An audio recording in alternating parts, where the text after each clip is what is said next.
Yes, sir. Good afternoon. Mr. Taylor? Here. Ms. Herbert? Dr. Bustles? Here. Mr. Brennan? Present. Mr. McDowell? Mr. Duval? Present. Mayor Rickaman? Thank you.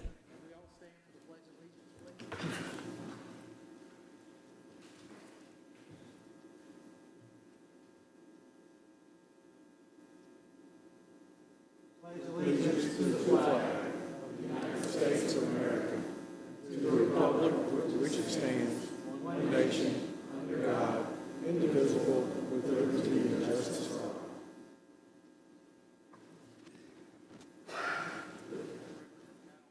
A few words, please.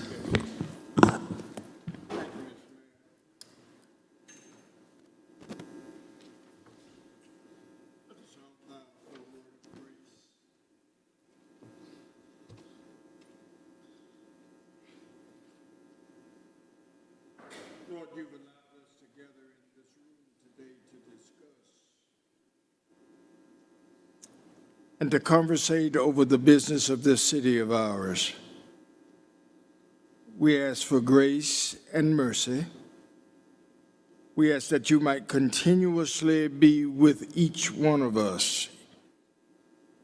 Touch us in a way that might lend itself to sensitivity and yet awareness, and of course, in continued enhancement of our city. We could not pray today without remembering the 3 athletes who were killed this past week, University of Virginia. Gun violence continues to ravage our cities, our nation. And Lord, we ask for a simple and yet profound statement that might lend itself to peace and a denial of all those things that are taking place in our cities and in this nation of ours. 3 young men gunned down unnecessarily. Allow this violence to turn itself into a peaceful resolve so that persons who bring this kind of violence in our cities and in this nation might resolve itself to peace and an understanding of your purpose and your will for our lives. Bless us and keep us. Allow us to sense your presence. Amen. Amen. Amen.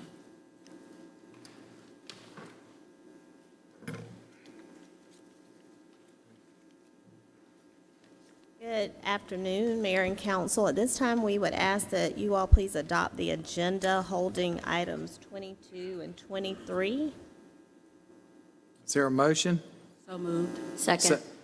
There's a motion, a second. Any discussion? Hearing none, seeing none for 22 and 23. Hearing none, seeing none. Madam Clerk, could you read the roll?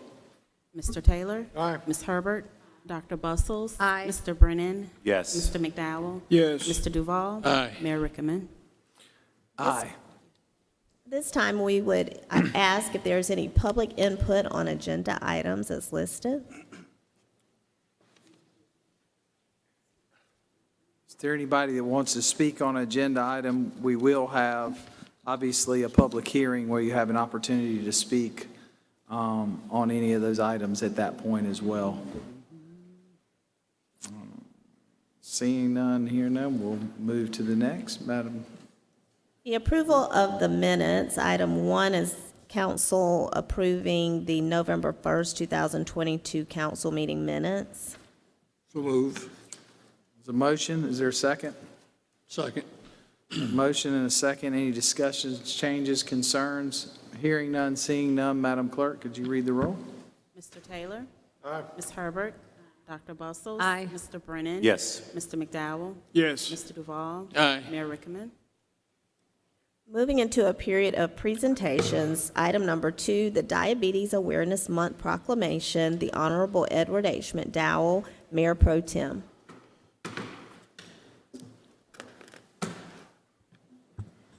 Thank you, Madam City Manager. Mr. Mayor, just a personal privilege just before I read this proclamation, if I Please, sir. could. I do want this city and each one of you to celebrate Benedict College. This past football season, the Tigers won the SICA championship. Their record was 11-0.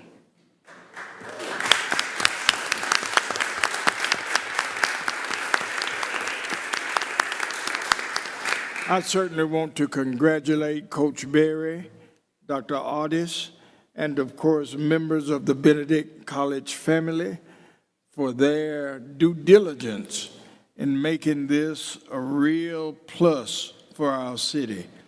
I would thank Mr. Mayor at a later date that we recognize, I can't get the whole football team in chamber because there's 100 members, but I would certainly want us at the appropriate time to recognize Dr. Otis and Coach Berry for their work and for this expanding our city and the view of our city and to this state. Thank you so very much. I will add to that, Reverend McDowell, that we've been working on that. We hopefully have gotten the flag, the Benedict flag up. Good. And also, we also want to cheer on, because on November 26th, they go to round 2. That's right. Towards the national title here in Columbia, and excited about that for the Benedict Tigers. Great. Isn't that wonderful? Thank you, Mr. Mayor, and thank you for what we're going to continue to do. An HBCU school having achieved the first time in history, Benedict winning this championship and moving to the second round. That's why they go by the best at BC. The best. That's right. As you know, this month is Diabetes Awareness Month. And I'll say to you all, as I said earlier today, once upon a time it was called sugar. But sugar ain't sweet. Diabetes is not sweet.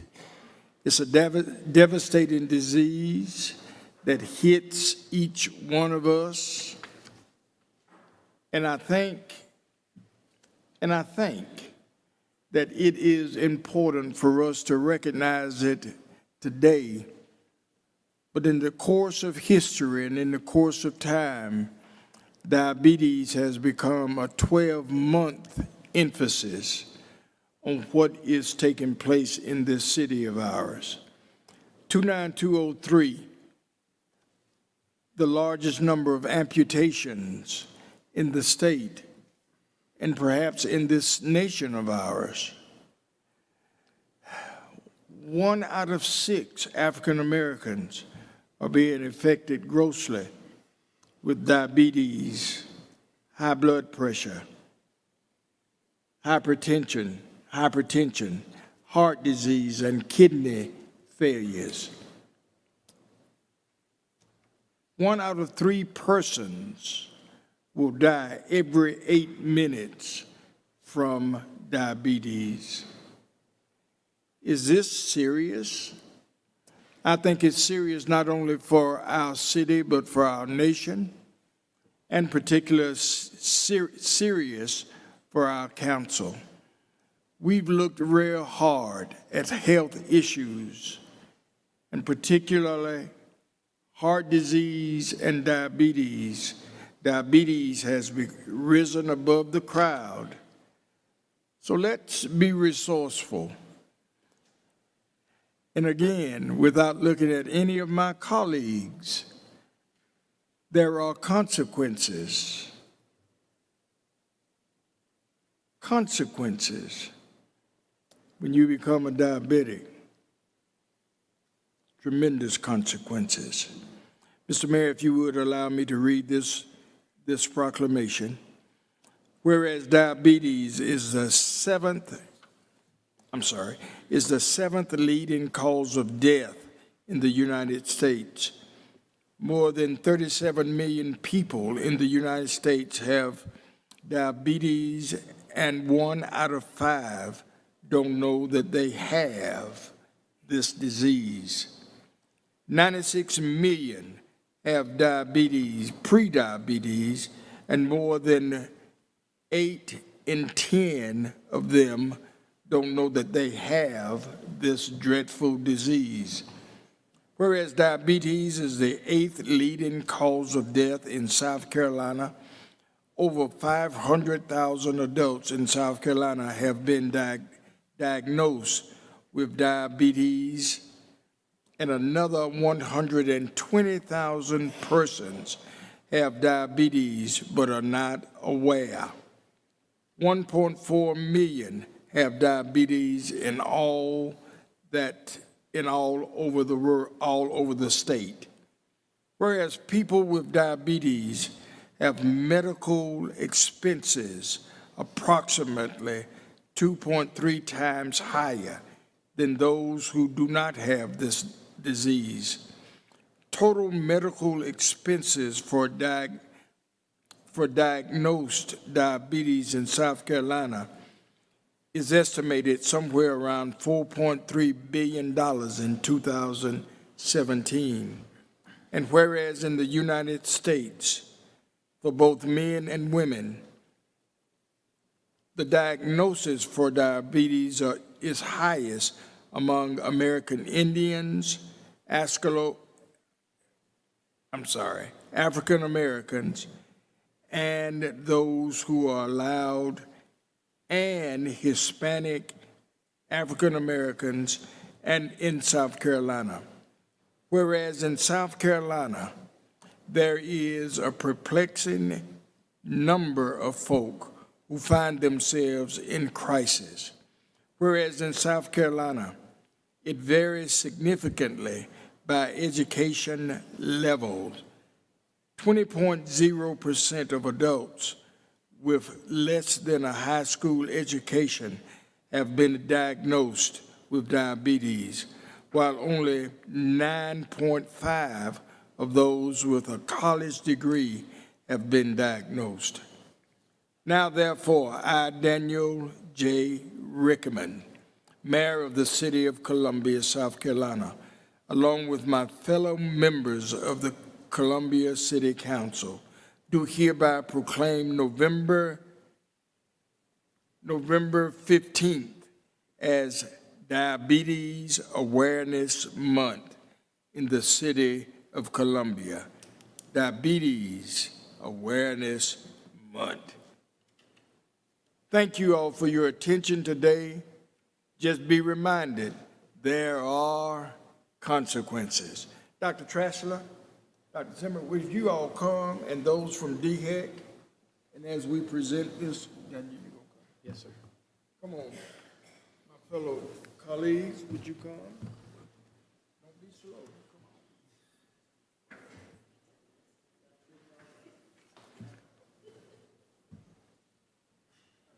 Come on.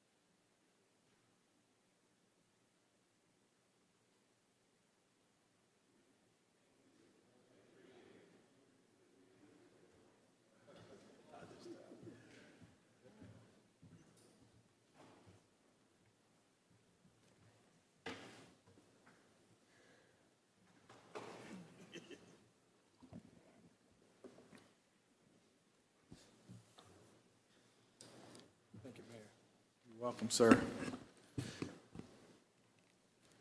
Thank you, Mayor Pro Tem McDowell. At this time, we will have our second presentation, which is item number 3, the Tommy Suggs Day Proclamation. The Honorable Daniel J. Rickaman, Mayor. Well, it's a great honor to be able to sit up here today and talk about one of my favorite Gamecocks, Mr. Tommy Suggs. And Tommy has spent 50 years not only working in our community, but also broadcasting and being there play-by-play, good, bad, and indifferent, season after season there. But I wanted to take an opportunity to honor you for your 50 years of commitment to our community, to the Gamecock Nation, but most of all Columbia, because that's where your heart has always been. And Jane, thank you very much for sharing him with 139,000 people in Columbia, South Carolina.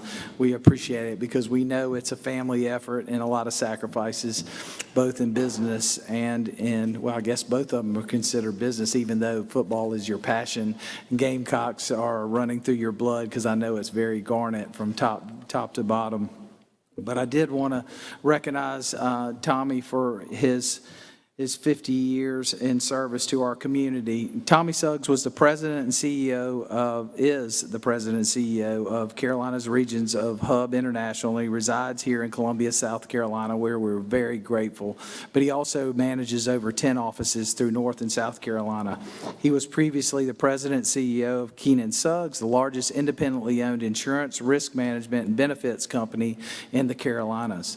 Tommy spent 23 years in banking before purchasing Keenan Suggs in 1996, ending his career with 12 years as Executive Vice President, Chief Banking Officer, and board member with South Carolina Federal Savings Bank before selling to a multi-state holding company.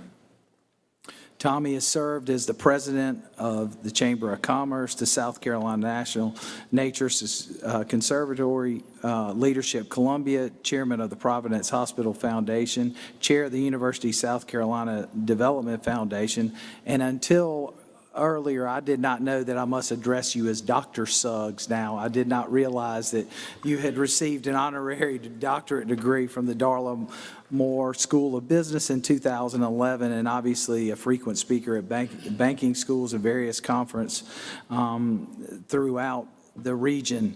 But Tommy was also recognized as the Columbia Regional Business Report as the 2020 Business Icon and awarded the Community Champion in the Icons Awards division. He's received the Bill and Paula Bethea 2020 USC Alumni Award, and now he's going to receive the Tommy Suggs Day here in the city of Columbia.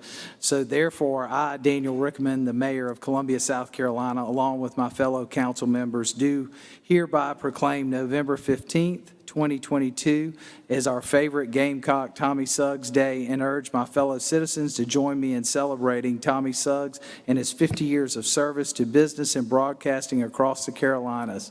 Mr. Suggs, congratulations.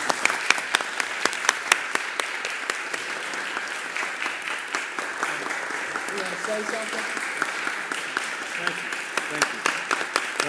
Thank you. Is this thing on? Perfect. Thank you, Mayor, and thank you, Councilman, and thanks to all of you as well. In 1967, I left a farm 6 miles outside of Lamar, South Carolina, to come to the University of South Carolina and play football, not necessarily to get an education, quite honestly, at that time, but I did get one, certainly. And I've adopted this city and certainly this university, and I am so fortunate to be able to give back. And broadcasting is just a small part of it.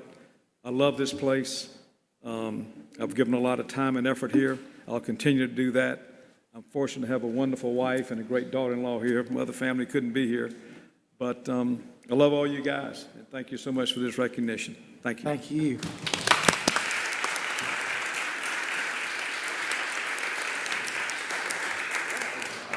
Oh.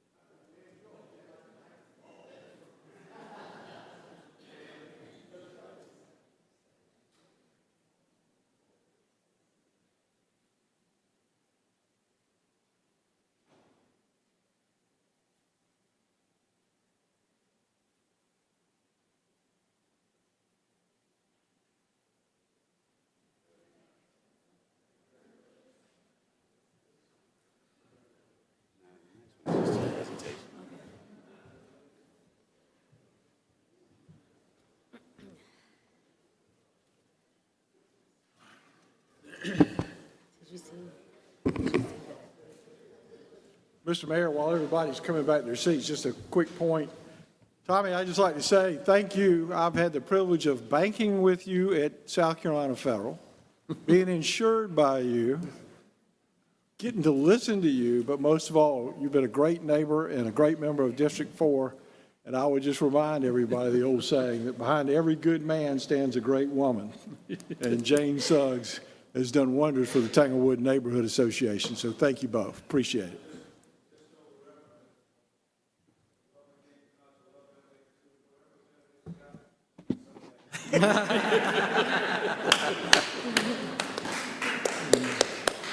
Thank y'all. Thank you. Madam City Manager? Yes, sir. Item 4 is the, I don't know if I'm actually saying this right, the G Alpha Accelerator Program launch. Mr. Joe Queenan, Interim Executive Director for GROCO.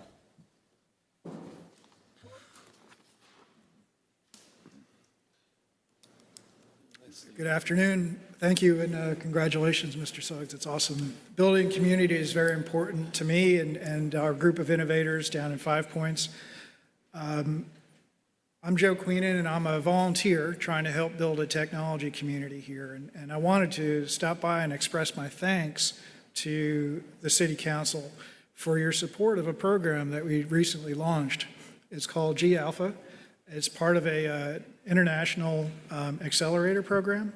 Companies that have gone through there have raised over $1 billion so far, and there's some great successes. And so we're hoping to have a similar path with programs that go through there.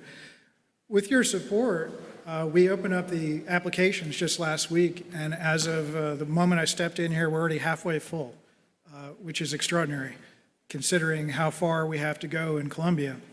It also demonstrates the need for this project, and we're going to run another cohort in about 90 days after we finish this program. So really, just a quick thank you for your support. Everything you're doing matters. The Columbia community is showing up, and we're very, very grateful. Thank you. Thank you.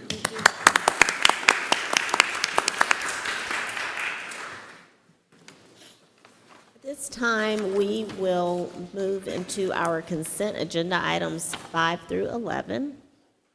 Is there a motion? So move. Is there a second? Second.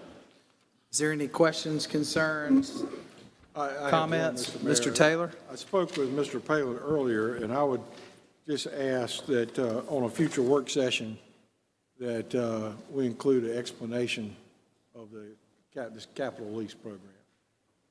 Yes, Is that a sir. future work session? Yes, sir. Does that be on the December 5th? That's the Whichever- next one available? No sense of urgency at some point in Okay. time when you have room, just. Sounds good. Any other discussion or questions concerned on the consent agenda? Not, Madam Clerk, could you read the roll, please? Mr. Taylor? Aye. Ms. Herbert? Dr. Bustles? Aye. Mr. Brennan? Yes. Mr. McDowell? Yes. Mr. Duval? Aye. Mayor Rickaman? Aye. Ordinance's first reading, item 12, ordinance number 2022-103, consenting to the inclusion of property in a multi-county industrial business park, GSM of North Main LLC, and Peak Drip Beverages LLC. Is there a motion? Second. There's a motion and a second. Any discussion, questions, concerns? Seeing none, hearing none, Madam Clerk, could you read the roll, please, on item 12? Mr. Taylor? Aye. Ms. Herbert? Dr. Bustles? Aye. Mr. Brennan? Yes. Mr. McDowell? Yes. Mr. Duval? Aye. Mayor Rickaman? Aye. Item 13, ordinance number 2022-121, authorizing the city manager to execute the second extension option of the lease renewal agreement with Truist Bank, Branch Banking and Trust Company, formerly known as BB&T, for the use of 3905 Ensor Avenue, the Lutheran Survey Building, for an ATM. Is there a motion? So move. There's a motion and a second. Any discussion, questions, concerns? Hearing none, seeing none, Madam Clerk, could you read the roll on item 13, please? Mr. Taylor? Aye. Ms. Herbert? Dr. Bustles? Aye. Mr. Brennan? Yes. Mr. McDowell? Yes. Mr. Duval? Aye. Mayor Rickaman? Aye. Item 14, ordinance number 2022-122, authorizing the City of Columbia, South Carolina to execute and deliver an equipment lease purchase agreement in the amount of not exceeding $9 million between the city and the lessor thereof to defray the cost of acquiring certain equipment and other matters relating thereto. I move approval. Is there a second? Second. So we have a motion and a second. Questions, concerns? Noting Mr. Taylor's comment about a future update on the capital lease program. Is there any other questions or And Mr. concerns? Mayor, I just for clear, I was making the assumption that it was going to be approved and on the consent agenda next week. Yep. Next meeting. So. Any other? No comments? Madam Clerk, could you read the roll, please? Mr. Taylor? Aye. Ms. Herbert? Dr. Bustles? Aye. Mr. Brennan? Yes. Mr. McDowell? Yes. Mr. Duval? Aye. Mayor Rickaman? Aye. At this time, we will move into our public hearing and first readings for zoning planning matters, and Ms. Hampton is here to assist, starting with item 15, the annexation future land use map amendment and zoning map amendment for 20.54 acres, Elmgren Street. Yes, ma'am, thank you. So that is a request to annex the property, assign a land use classification of urban edge mixed residential, and assign a zoning of residential mixed district, that's RM2, at the time of annexation. Good evening.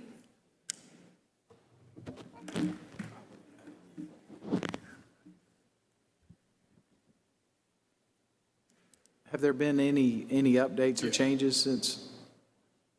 So we have heard through third party that the contract has expired. However, we have not received any direct communication from the applicant about his request.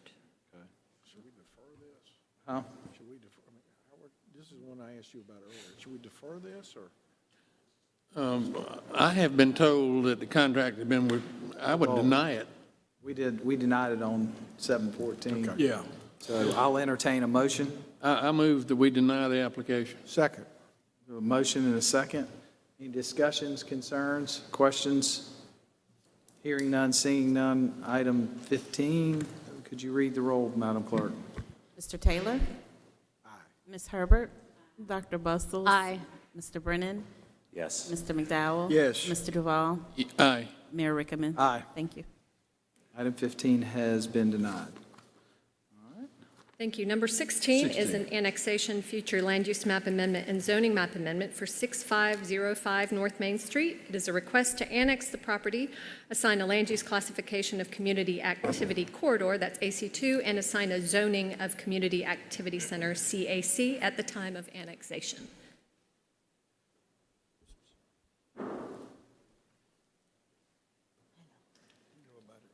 Okay. Is there anybody here to speak against or in favor? Yes, sir. We have quite a few folks signed up on this. Okay. Do you have a list already, or Yes, sir. Okay. Starting with Mr. James Starnes. Mr. James Starnes? Good afternoon, Mr. Mayor, members of council. I'm James Starnes, president of the North 21 Terrace Neighborhood Association.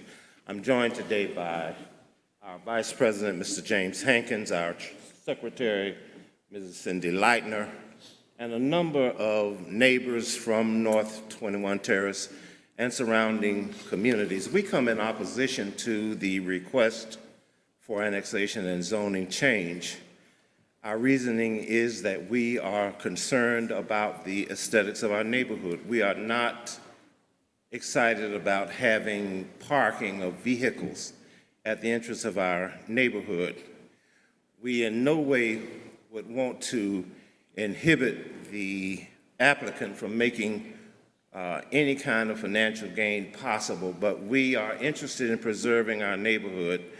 We have the support of surrounding neighborhoods in our efforts to make that northern gateway into the city something that everyone can be proud of. As I said at the planning committee, when you exit I-20 onto North Main coming towards the Soda City, the first thing you see almost is the Pepsi-Cola plant.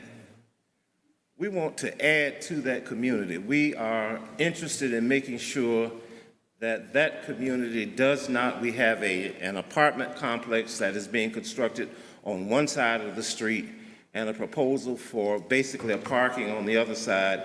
We are opposed. We, with much respect to the applicant, at the last meeting, the applicant mentioned being interested in helping the community. None of us have trucks that we need to park there. None of us see any benefits to the community. The applicant mentioned having surveyed the community. We've not been able to find anyone who has been surveyed. In the press after the meeting, the applicant mentioned being willing to continue the fight. We are not interested in fighting. We are interested in what every other person in Columbia is interested in, preserving the integrity of that neighborhood. And we offer our assistance to you to making sure that that gateway into the city is something, as I said, that you can all be proud of. And we ask that you please deny the request. Thank you very much. Thank you, Mr. Starnes. Ms. Singletary.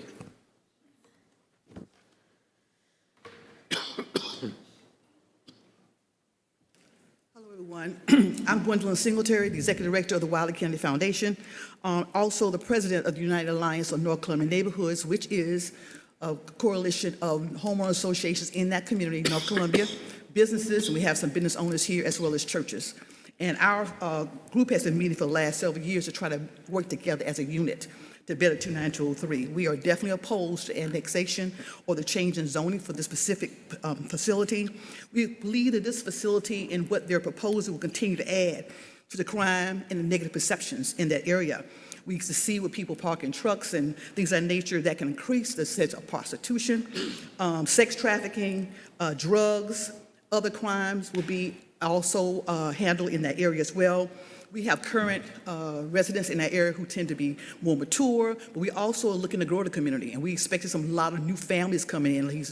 As was mentioned earlier, we have 288 apartments coming there, which is going to be right across the street from this location, 605 Main Street.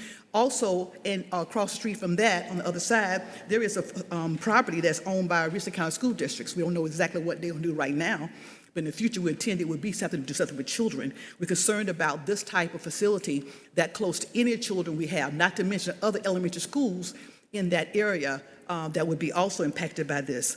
We are asking that you would consider, not consider the proposal to make the changes. We also are concerned about traffic in that area. Overall, we're trying to grow 29203, and we believe that this will hurt us in our growth to bring other businesses into the area because they see this kind of blight, crime. We need to bring business in that area, and we can only do it with us raising the standard of the community and showing it in its best light. Thank you. Thank you, Ms. Singletary.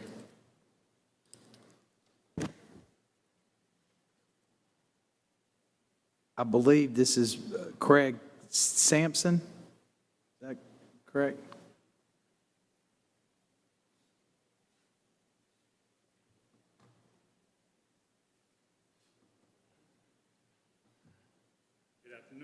Good afternoon, sir. Do not represent anyone other than my wife, myself, the neighborhood in general. I'm insulted that one of the last prime areas, again, entering the city from I-20, you want to lock that up under 6, 8, 10 inches of concrete, asphalt, turning into a parking lot. We have a TA on the other side of 20. We have another truck stop on the other side of I-20. There is, as already been mentioned, housing already being constructed. The idea of putting a truck stop or a storage facility literally for other people's trash, and I'm using it that way, putting a truck stop next to a residential district, the quality of life for those people will be terrible. It's 24 hours a day, noise, I already know. I live in the neighborhood. The highway is there. It's bad enough with the trains, but that's nothing we can do anything about.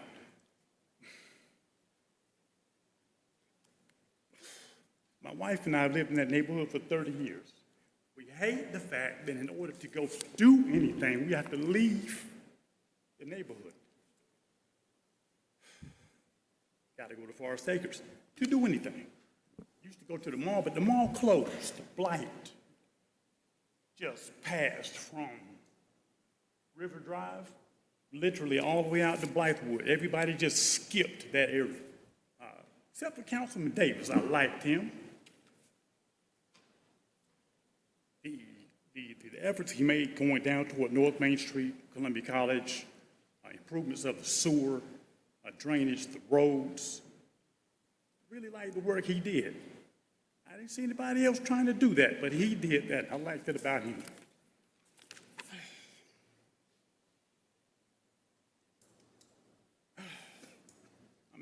Again, I'm just insulted at the lack of vision for that area as presented by a truck, these persons, a truck stop. We want it to be a destination. We want people to come from Lexington to North Columbia. We want people to come from Southeast to North Columbia. We want something out there, something for us to do, something for people to do, something for, just face it, you know, the African-American community. I can give you a history lesson, but we're there because we are allowed to be there. That's it. The geography, the topography of that north area, terrible. But that's where we are. That's what we've been allowed. Monticello Road, River Drive. There's a 300-foot drop between, I guess that's Broad River, and when you eventually come across the river, you come up to North Main Street. There's nothing. No economics, nothing. If I leave you with an example, it would be what was done in Cardinal Newman's old high school, Forest Drive area. They took out the high school somehow or another. Again, tax base is different, I understand that. But they actually had a vision that created something for the future. Nobody in this room right now, I think in 50 years, you won't be alive. I know I won't. You all won't. What you do here today is going to affect many generations down the road. I don't want you just to allow, in effect, a car wash, a remote control business to be set up such that these persons and their concerns, their issues, can just sit back and collect rent, take money out of the neighborhood for the next 50, 75 years. Again, to me, the visualization of a handcuff is what you're trying to do, what they're trying to do. They're trying to take the last prime piece of property, real estate, which only became available because persons passed its life, moved on. I'm pretty sure I'm past my time.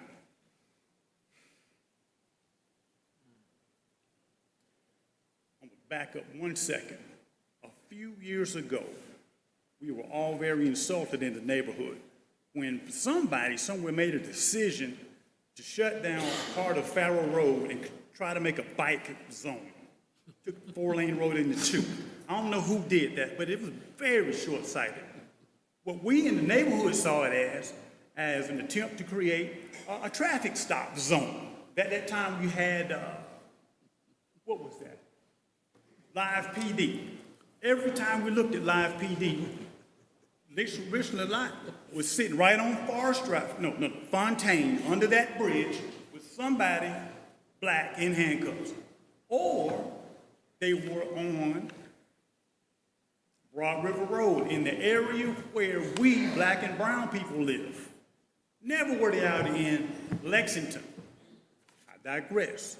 But what I'm saying is, rather than further constrain any development in the area in which we live, I don't think anybody is out there much, if any. I've seen Dr. Brussels, I've seen you out there a few times. Yes, ma'am. I do appreciate your time. Thank you, sir. Mr. Sergey?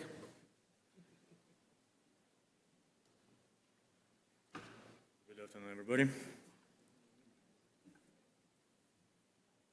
Wow. I don't think that people understand what we're trying to do. They was thinking we gotta have a truck stop down there. No, we actually looking for the parking spot for commercial vehicles, yes, but not everything.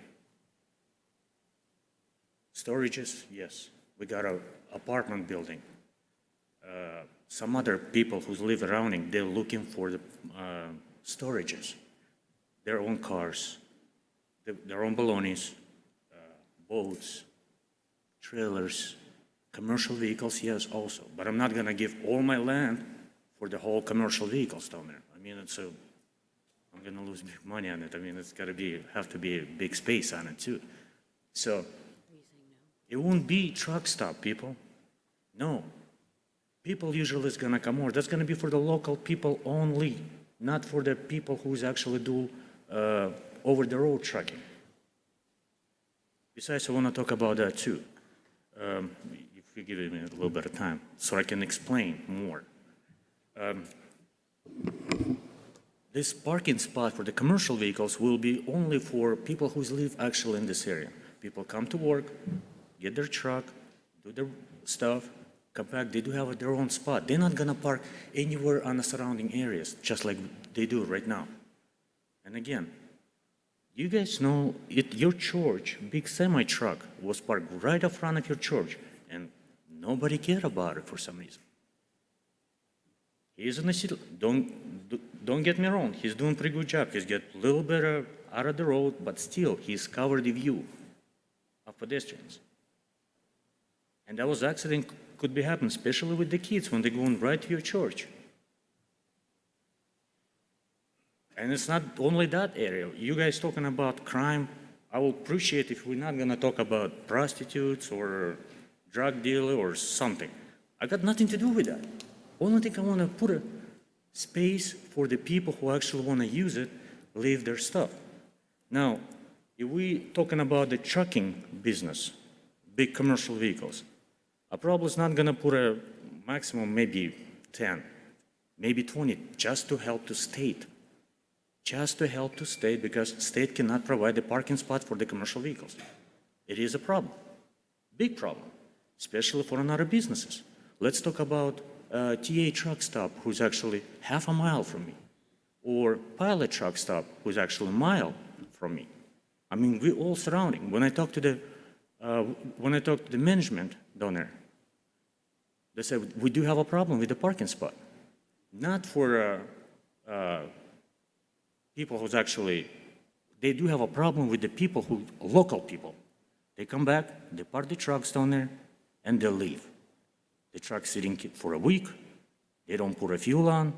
They don't spend any money at all. But the truck, and they cannot do anything. And people actually also who own those trucks, they have no way to go. They would like to have a parking spot somewhere, but they have no way to go.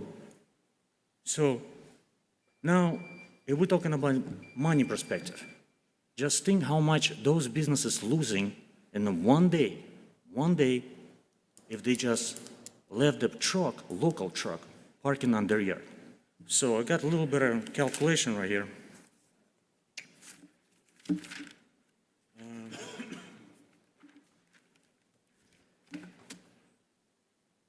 At the TA truck stop at this time, fuel is $5.29. OTR drivers, if they don't see parking spot, they're not gonna stop and put a fuel on. The reason is because every time when they put a fuel on, at least 100 gallons, they have a free shower. And if they don't have a free shower, they're not gonna put a fuel on because the showers just cost, I believe it's like $15 or $12, something like that. But if you do it every day or twice a day, we're talking about a lot of money for the OTR driver who's actually driving from state to state. Now, if they cannot put a We got fuel, about 30 more seconds, and then we'll have to wrap it up. can I get more time so I can explain how much money are we talking about? It's a lot of money. We have a whole lot of people on the issue, and it's really supposed to be 3 minutes. We gave Mr. Sampson a little extra time. We're going to do the same with you, but it's about 30 more seconds, please. Bottom line, if I can get at least 10 trucks 10 trucks, the state can make about $3 million of revenue on taxes. Other businesses gonna be happy because they still gotta do business with us. Boats, people. Everybody has a boat, RVs. Nobody can find a parking spot for a boats or RVs. I got a huge RV. And I park my RV in Georgia because I cannot find a parking spot here. I mean, they do have it, but it's small. I can't even turn it down there. Same thing with the boats. People want to buy a boat. They have a money, but no parking spot. And everybody's in trouble. Same thing with the people who's actually moving from point A to point B. Like we got a bunch of apartments right now. It's a build down there. Where are they gonna store it? They come in 3-4 days earlier. They need a big spot for their, to put the spot. Where they gonna put it? I called so many places at the U-Haul. They said, oh yeah, we do parking spot. I mean, we do have a container, but not right now, in 2 weeks, in case if they will open. Thank you, Mr. Sergey. Thank you. Thank you for your time. Ms. Little?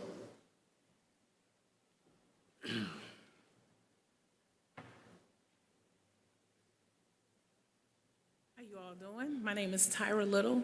I was born in this neighborhood, and this is what we're talking about right now. It has always been a very proud neighborhood. And so to see that you continuously have different people that are trying to come into our neighborhood and just do what they want to do, I have to kind of echo what the gentleman said back there. It's an insult. But the issue here is that coming off of I-20, that is the gateway to come into the city. And we want people to come off of I-20 feeling proud about the area that they're riding through. So far, since this gentleman have actually purchased this area, that actual property, he has a big old eyesore of a burn pit there. I mean, it is huge. And so it seems like everything that he's doing is actually taken away from bringing any type of beautification to the area or anything. Our other concern is that, and some of what I'm saying, I will be echoing what everybody else is saying because we do have the same concerns. You have 288 units that are coming. We know about the crime area, what that actually brings when you're talking about trucks. When you look at the TA, Flying J, they all have had to actually have extra security there as well because it creates an environment where people see trucks. They're coming to see if there's any other services that they can do for them in order for them to get paid. I mean, this is a known fact. We don't need any additional parking for any other trucks in that area. As the gentleman stated himself, that the TA is a half a mile down the road. I think it's probably less than half of a mile. You have Flying J. We don't need anything else like that there. We need something that is going to help stimulate the economy over there. We don't want to bring any other traffic. So I'm not going to take up a whole bunch of time because, again, I'm echoing what everybody else is saying, but I ask that today that you all deny this gentleman's request. Thank you for being here, Ms. Little. Mr. Reed?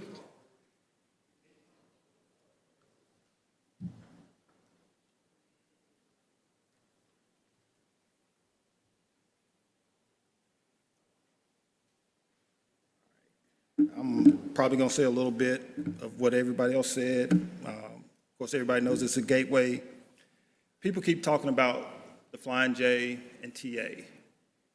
There is also another truck parking space across the street from the McDonald's. It's a little gas station, but off behind it, they park trucks. But, let me keep going. The hopes of, I think, everybody in here that's against this project is to eventually become an extension of the work that's been done on North Main Street down to Fairfield Road. And if you put something such as this, open parking, it does not lead to any kind of economic development or somebody wanting to move in. The other thing is, commercial vehicles, and the gentleman talked about putting trash in other people's neighborhood. I didn't grow up here, but I've lived here for the past 30 years. People in 29203, there isn't an abundance of people that own campers, boats, or semis that will be using this facility. These are people that are coming from somewhere else and dumping their trash, as the gentleman said, in somebody else's neighborhood. And the gentleman, the developer, was talking about the money that could be made, the money that could be made. He will be the one making the money. People that park don't spend money. They park and they leave.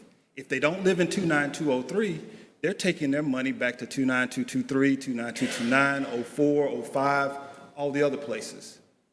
And my last statement is, as far as gateways go, there are 3 gateways left in Columbia. And as the gentleman said, those gateways are all brown. Broad River Road, North Main, and Two Notch Road. And those areas are severely overlooked. The blight, the vacancies, people are moving out. The mall used to be something. Everybody moved out. Everything around the mall fell apart. And I just hope that you deny this request, and I'll leave it at that. Thank you, Mr. Reed.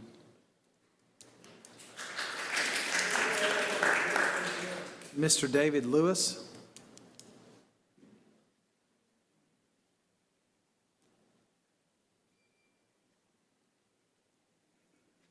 Mr. Mayor, good evening, as well as to the rest of the council. Thank you for having this opportunity. Sir, could you pull the mic down a little bit so everybody can hear you? Yes. As I looked at the title that the gentleman mentioned, Community Activity Center, we've been talking about parking lot. Sir, do you know what a community activity center is? Its purpose, what it does, what it's supposed to provide? I'm not talking about the truck stops. Why did you name a community Sir, activity? please direct all your comments Why to did you us. name Thank you. a community activity center? But what you are perpetrating is a lie. If you look at the definition, and you have not took not one time to put out a proposal to the neighborhoods, North 21 Terrace, or the surrounding area, tell them what a wonderful, good community activity center that this would be. Why do you take the time if it's so beneficial? He failed to do that. And again, why? Well, for the sake of his own profit, well, for the sake of other people who may with him to provide an opportunity to make money and go? These are the questions that I ask all the time. If you're going to come into North 21 Terrace and the surrounding areas and bring to the table what you're planning to do, providing opportunity for people to park, knowing what the reputation in history of the surrounding areas is, but yet your difference is calling it a community activity center. You don't even know what the definition of that and what the purpose of that is, but yet you want to bring greed into our neighborhoods, into the gateway. Allowing him to do that opportunity would provide not only Columbia, not only the state, but the rest of the nation, on how easy it is for the city of Columbia to be conned. Don't be conned by a con artist. Thank you. Thank you, Mr. Lewis. Reverend Dix.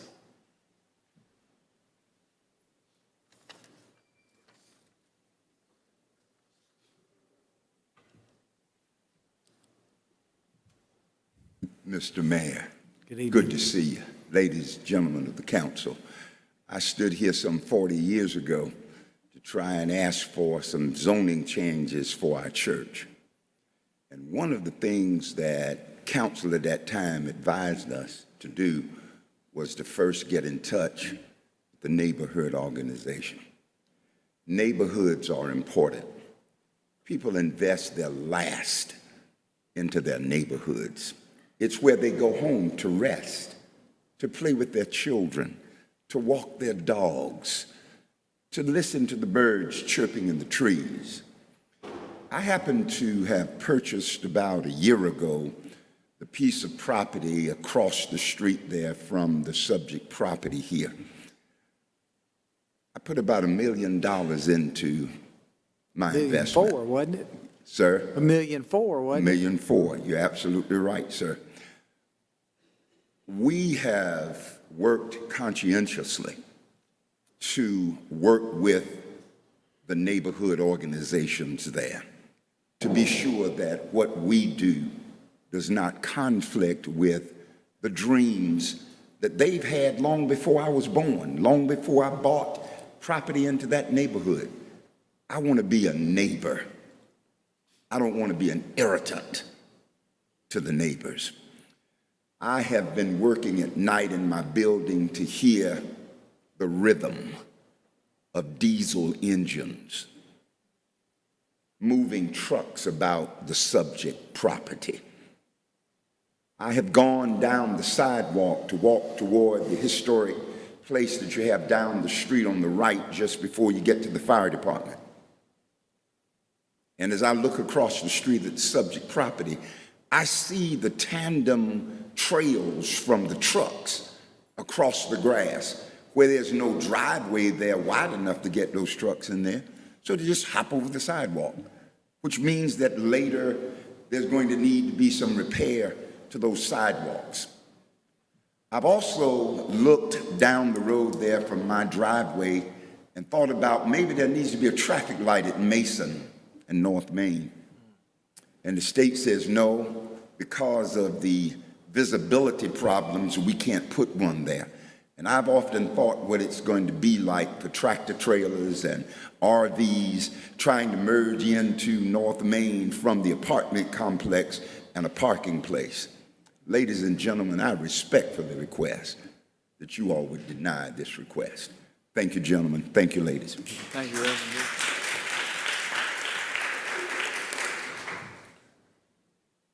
Rose Simons?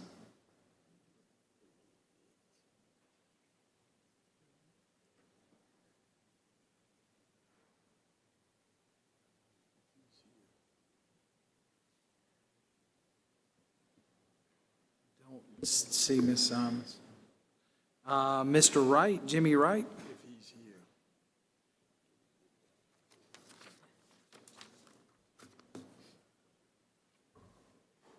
Good evening to you all today. I'm not going to take up too much of your time.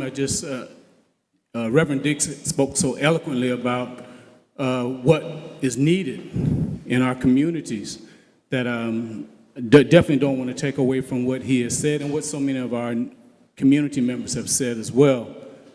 But it was only a month ago that we were here in this chamber with the City Planning Commission to speak about what we want in our community and what we don't want in our community.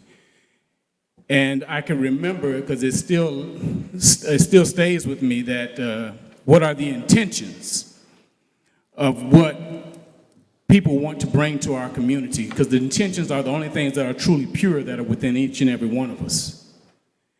And the intentions that we saw at that particular time was when the Planning Commission asked him at least 3 to 4 different times what was it that he wanted to do with the property. And he could never or did not choose to speak about what he wanted to do on that property. It was not until the community started speaking about what we knew he wanted to do in the community that he only came back to speak about exactly what he wanted to do. So when he had the opportunity to speak about what he wanted to bring, he chose not to. But only when the community spoke is when he came forward and said what he really wanted to do. And so I have a problem with anyone that, when you have the opportunity to speak your truth, that you choose not to until the community comes together and speak about our truth. Now you want to come forward and speak about what you really want to do. That's a problem for us because that means that you have some type of intent that's in you that's going to go against the community. And so we ask that you please do not allow this particular business to be a part of the fabric of our community because it does not represent who we are or what we are. And if we allow that to take place, then it opens the door for any other negative intent to come to us. You're opening the door or another gateway for negative energies to come to our community. Thank you. Thank you, sir.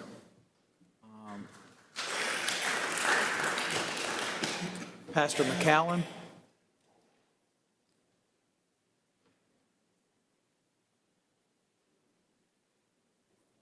Pastor McCallum, if I read that correctly?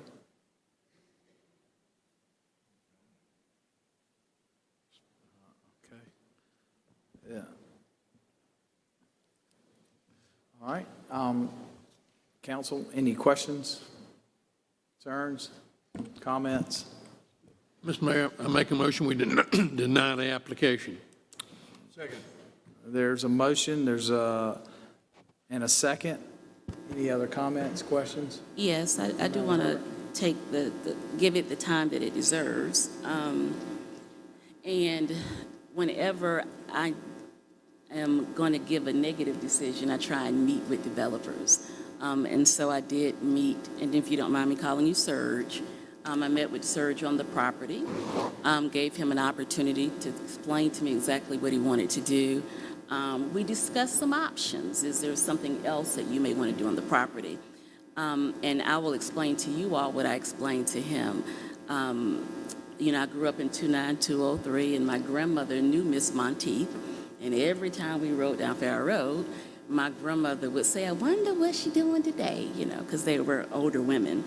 And so that particular piece of property has historical value for most of the folks who grew up in that neighborhood. It's also a very beautiful piece of property. And so if I am trying to choose between put a development that's not beautiful and leave it as green space, I would rather it stay green space until we can find the proper thing to put there. Now, I will say to the folks who have issues with trucks, and my daddy was a truck driver, my cousin is a truck driver, my uncle is a truck driver. So I don't necessarily automatically assume that truck drivers and leaving their trucks leads to crime, but I do understand the point that you all are trying to make. And so I can't support it, and we've discussed this for those reasons. And then there's a Nelson storage right up the street.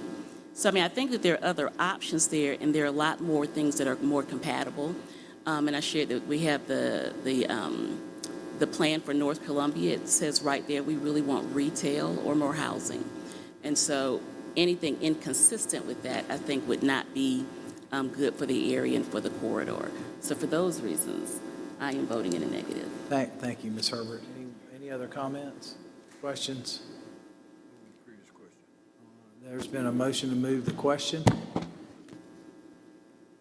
Madam Clerk, could you read the roll? Certainly. Mr. Taylor? No. Ms. Herbert?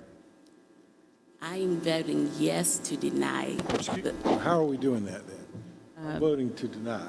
Okay, the motion is to deny, so a yes would be in favor of denial. With respect to the birds chirping in the trees, I vote to deny. Yes, sir. And the bees flying. Ms. Herbert? Yes to deny. Dr. Bustles? Yes to deny. Mr. Brennan? Yes. Mr. McDowell? Yes. Mr. Duval? Aye. Mayor Rickaman? Aye. Thank you. Thank you. Our next case is number 17. This is an annexation, a future land use map amendment and zoning map amendment for several properties in the 1500 block of Atlantic Drive and 2030 Balsam Road. It's a request to annex the property, assign a land use classification of urban edge residential, large lot, and assign a zoning of residential single-family medium lot.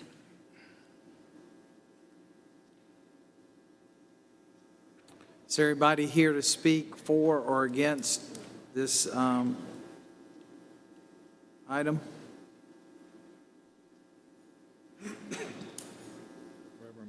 Motion to approve? So move. Got a motion and a second. Any other comments, questions?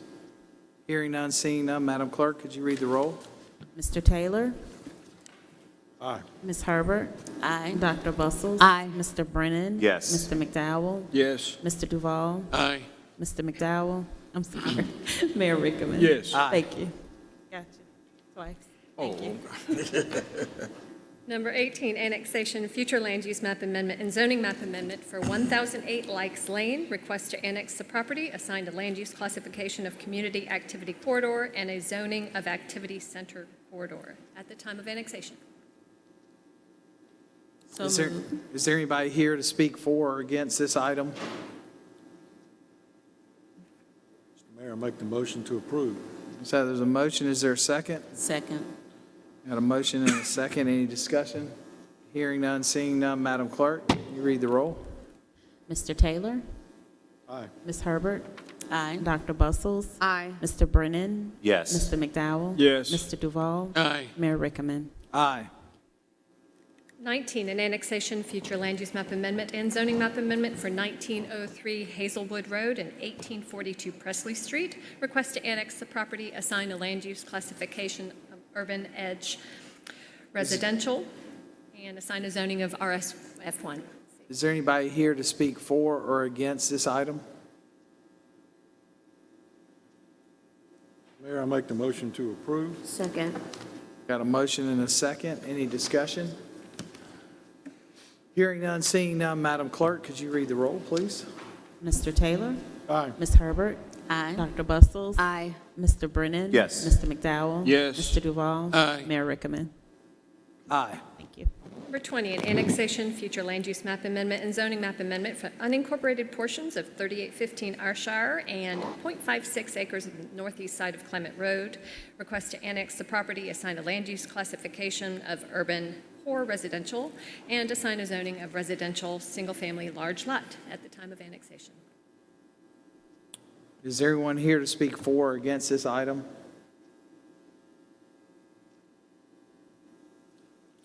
Hearing none, seeing none. Do we have a motion? I move approval. Is there a second? Second. Motion and a second. Madam Clerk, could you read the roll, please? Mr. Taylor? Aye. Ms. Herbert? Aye. Dr. Bustles? Aye. Mr. Brennan? Yes. Mr. McDowell? Yes. Mr. Duval? Aye. Mayor Rickaman? Aye. Your final annexation is an annexation and future land use and zoning map amendment for 37.675 acres on the south side of I-20. This is near Percival.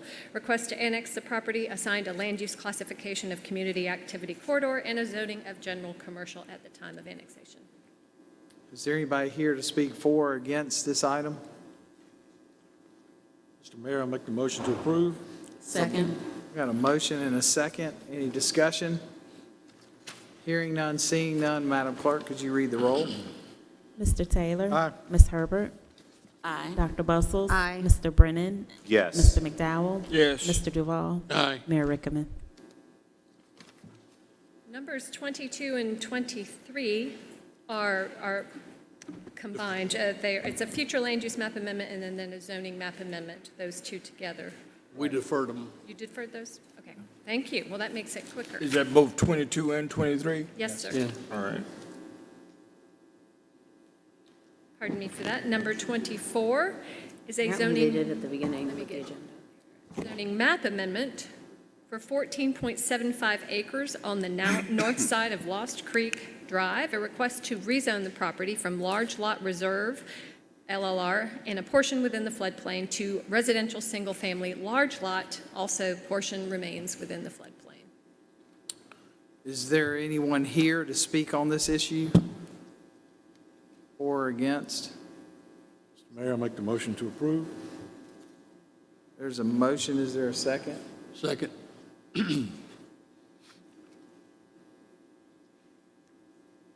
Second. So, I heard you. I'm sorry. I just want to make sure Ms. Herbert heard.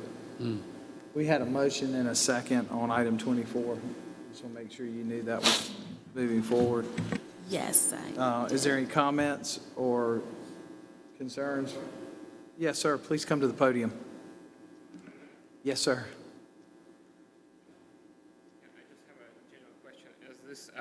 As you guys going through the approval process, right? Is there a possibility of considering selling this or considering this property to be available for sale to current residents of the neighborhood? Or is it just depends on whoever the owns? Whoever owns the property. Okay. All right, cool. Thank you. Sir, could Yes, you sir. state your name for the record, please? State your name for the record, please. Oh, it's, should I spell it? It's Sergeyrazin. Thank you. Yep, thank you. Thank you, sir.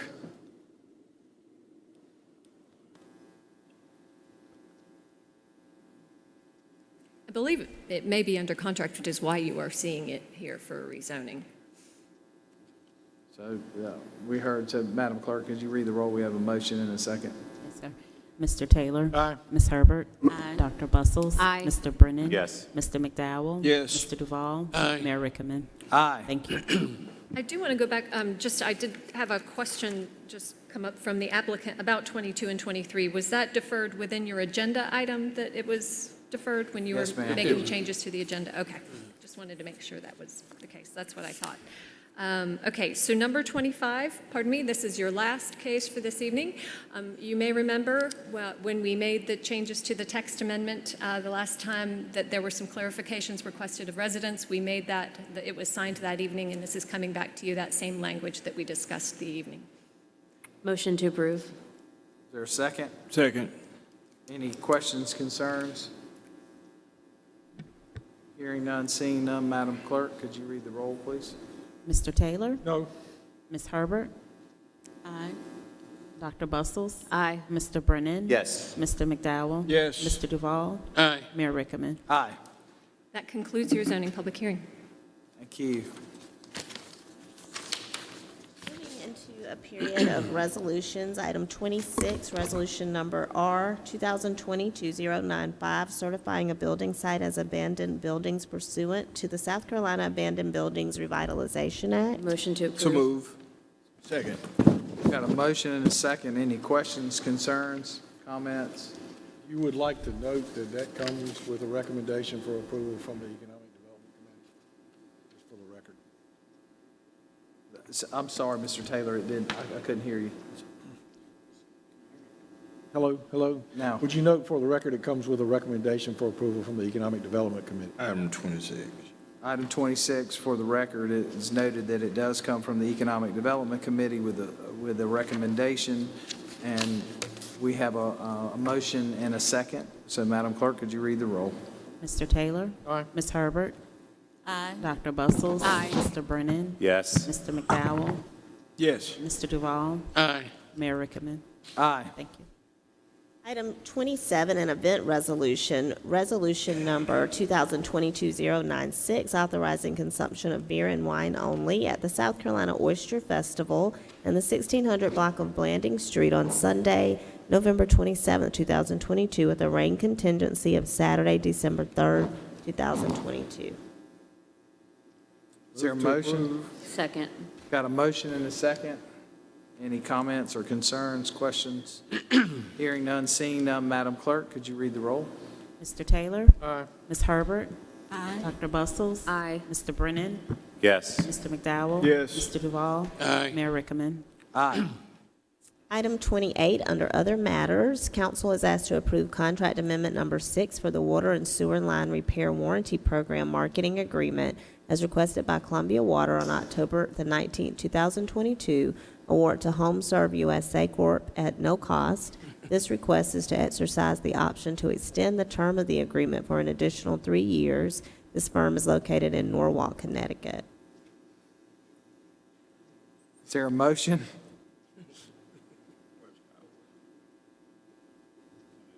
Is there a second? Second. We'll move into a period of discussion. Mr. Duval, you can do your annual or semi or Mr. Mayor. annual protest. Thank you for recognizing me, Mr. Mayor. I had a long speech prepared, but due to the long meeting we've had today and several meetings we've had today, I will be more brief than just to say that I do not approve of the home serve projects.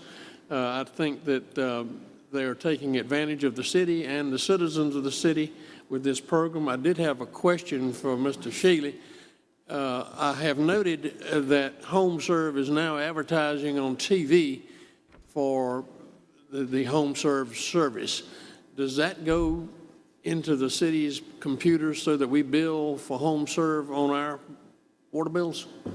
No, sir, we don't bill for home serve directly, so they have a relationship with the customer. They bill the customer for the private service lateral insurance. and $59 we get a the year. 7%. Beautiful deal. Do they pay us the fee for those that they are getting into their network in the city of Columbia? Any customer, water or sewer customer that signs up, one of our customers that signs up for the service line agreement, we get the 7% commission, whether it was by marketing through written or mass media. Yes, sir. Okay. Mr. Mayor, Clint, we talked maybe last go-around about the marketing efforts by HomeServe and how it kind of mirrored, looked official from the city of Columbia. We have gotten away from that mirroring effort, correct? We have, yes, sir, and we also get proofs of their marketing materials, and we review those with our communication staff and approve those before, so we're looking for that. Wonderful. And we still have that special assistance for paying water bills that comes from the portion of the HomeServe payments, is that correct? Yes, sir, we absolutely do, and that's to help qualified customers that are having a hardship case for water and sewer bills, and per y'all's instructions, we're also looking at potentially expanding that program for folks that have private sewer lateral defects that aren't part of the insurance program, but that we've notified them that they do have a defect. So we're looking at how much assistance we can give without depleting the fund and trying to work through those logistics as well. Great. Thank you. Yes, sir. You might get my vote next year if you can come up with the lateral pipe payments. Okay.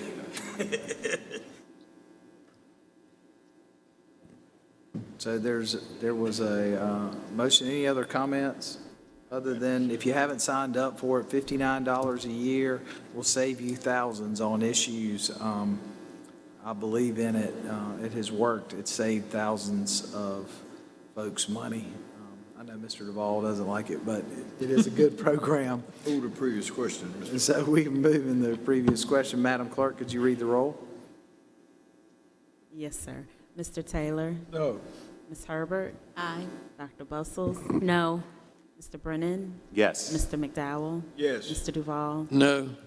Mayor Rickaman? Aye.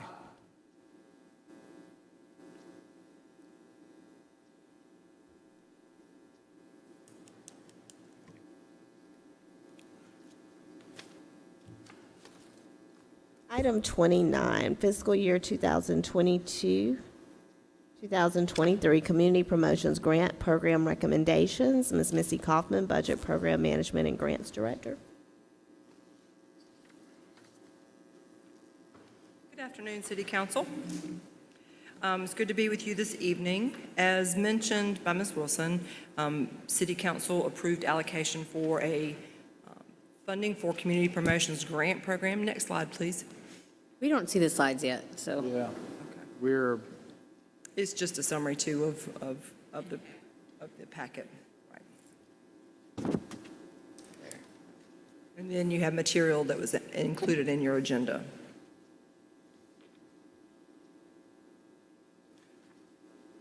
$140,000 in funding available for Community Promotions Grant Program. We received a total of 19 applications. A staff committee reviewed those applications and recommended funding for 15 of those applications.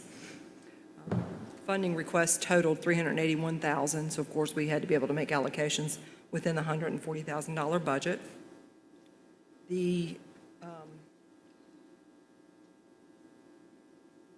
allocations are, we categorize them, loosely categorize the recommendations based on some of the program recommendations for applications, to include beautification projects, public safety, quality of life, senior programs, wellness, and youth. We the committee applied those allocations based on different reviews of those applications and based on some different criteria in terms of evaluation of the projects themselves. Is there a list available of the organizations that were? So it was attached to your agenda today? It was attached today? It was attached on your agenda from Friday. It was attached last Wednesday and then attached on Friday. I don't recall seeing that.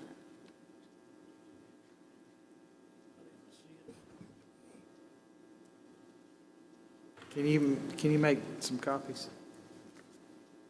Thank you, ma'am.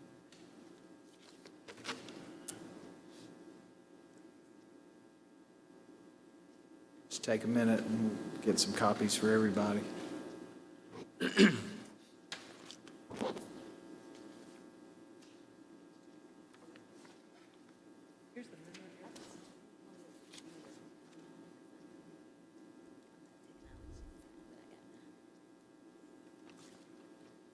Did all of council see the memo in the council materials?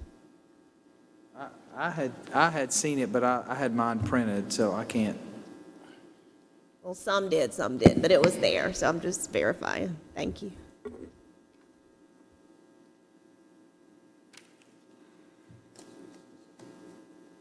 I mean, if we can, while she's making copies and give a few minutes, can we just maybe let Dr. Bustles hit the opioids? Are you good with that, Dr. That's fine. Bustles? Thank you.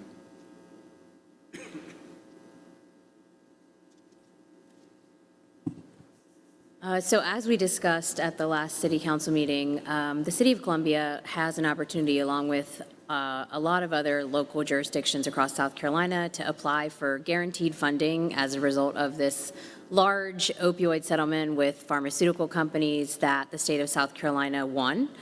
And so the first round of what they call guaranteed political subdivision funding applications are due December 1st. In order for us to apply for those funds, our ideas for what the funds will be used for must fit under their abatement or prevention/treatment strategies that somehow directly or indirectly address substance misuse or related conditions that can keep people from engaging in opioid use. And so we wanted to have a brief discussion today based on staff feedback in terms of the strategies that we should consider and then move forward with applying. Keep in mind that we do need to make a decision today, because should we not apply, we lose this funding, and this funding is allocated specifically for us. Over the next 10 years, 2.6% of this settlement will be allocated to the City of Columbia, and that is based on population. So I believe staff is going to come up and provide recommendations. They were provided already through your agenda packets, but we can go through them here and yeah, print I'd them. love- Do you want us to print those out for you as No, well? I have that. I just thought that they would be summarizing it for us. That would be wonderful. We can do that. I think we sent them out ahead of time because I think think it's more for the you public. also It's more asked- for the, yeah, it's more for the public to just, Yes, ma'am. I was just saying that I think we're also asking, as you previously asked your colleagues, for feedback on what we did send. So the first item is expanding, and these are all, again, part of Only the zeros. the guaranteed political subdivision funds. And so there were identified core strategies and approved uses. So we simply tried to provide a chart that I hope you all have in front of you that identified the approved use and then the staff's recommendation for how we would suggest the funds be utilized. So the first one for naloxone or other FDA-approved drugs to reverse opioid overdoses, expanding training for first responders, community support groups, and families.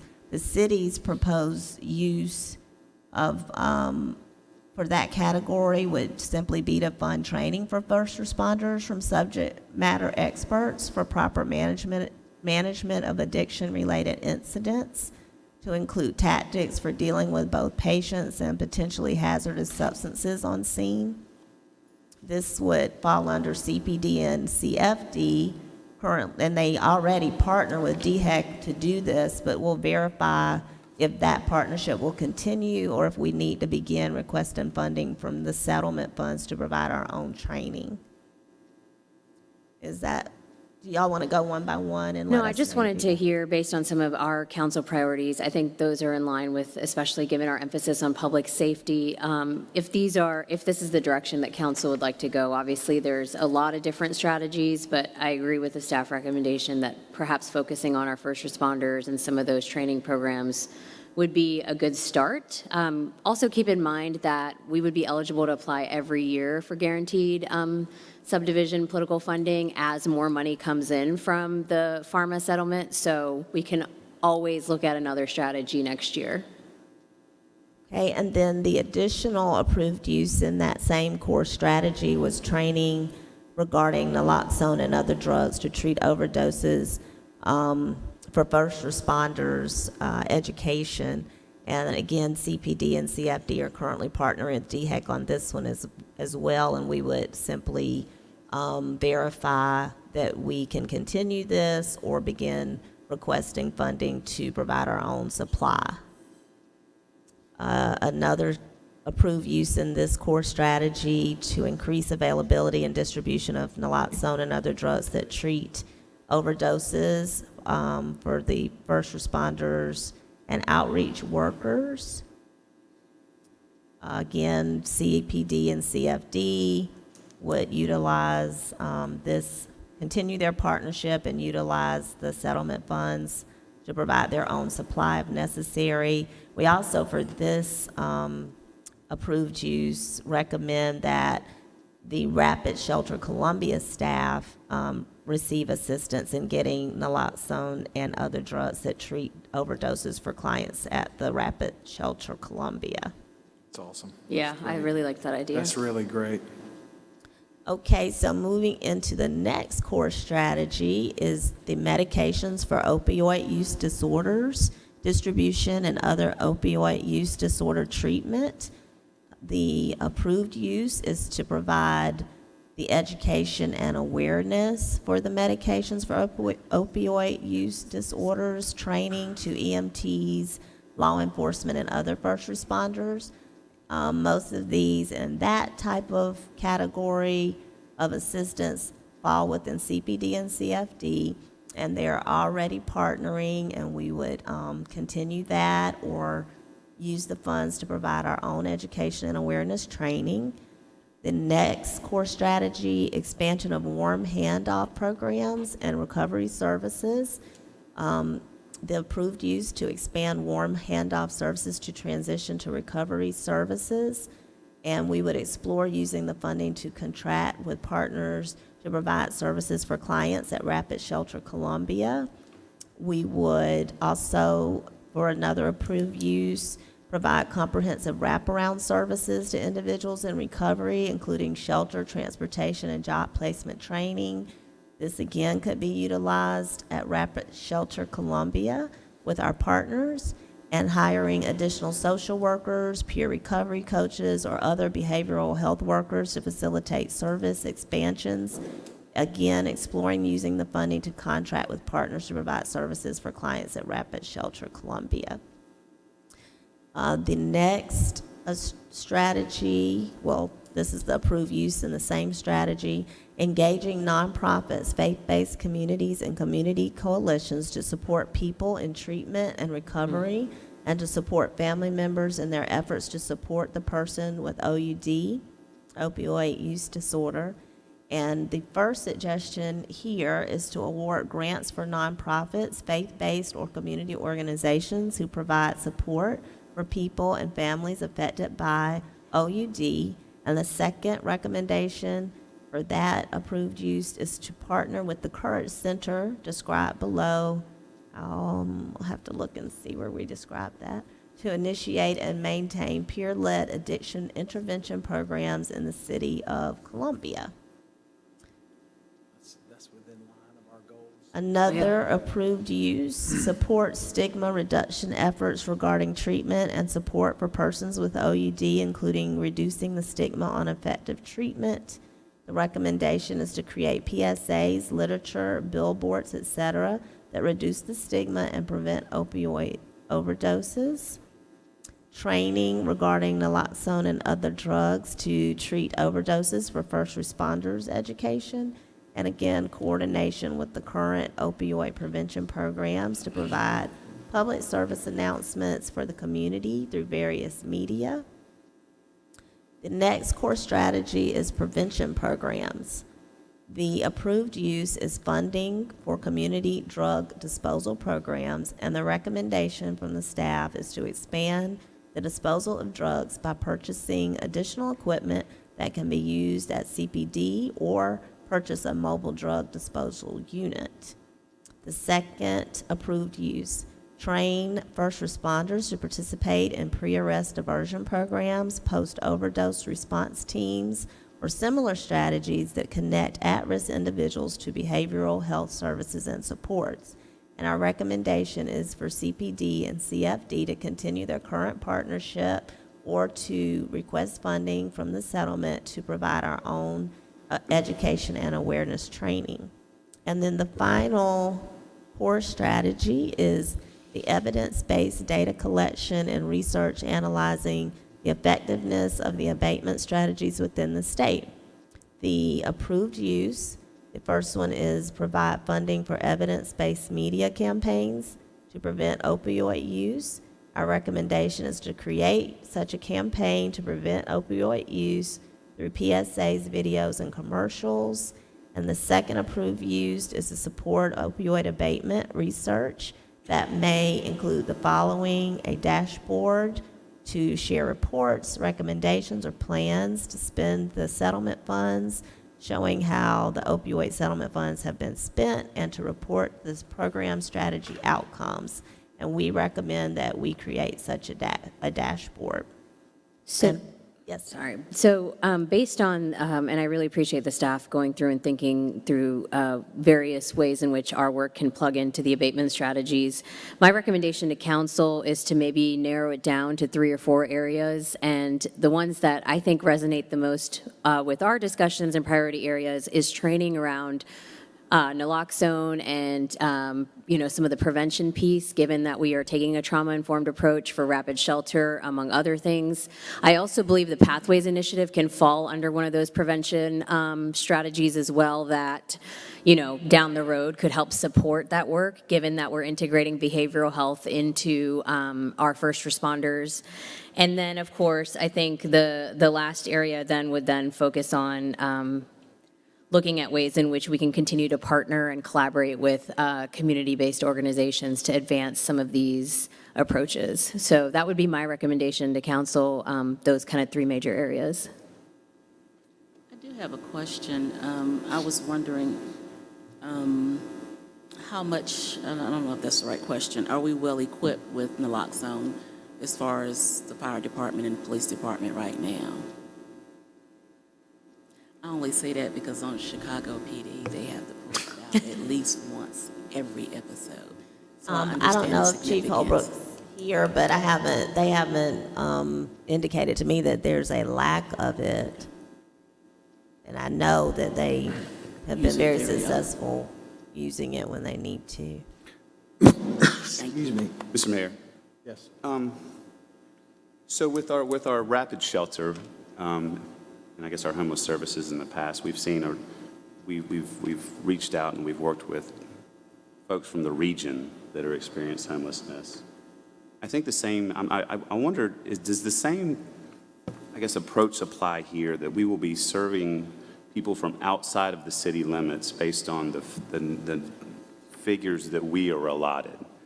Wouldn't it make sense for us to, follow these pillars and these goals that Dr. Bustles talks about, but also bring in our local neighbors to follow those initiatives with us?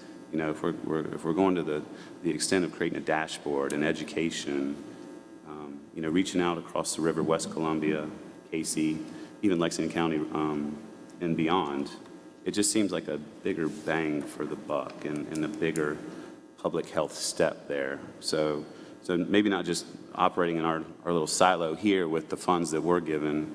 And I don't know if we're capable of making that type of decision tonight for that larger approach. But I just think if everybody's getting a percentage of a settlement, we should all make it worthwhile in the pursuits for the ultimate end game. Any other questions, comments?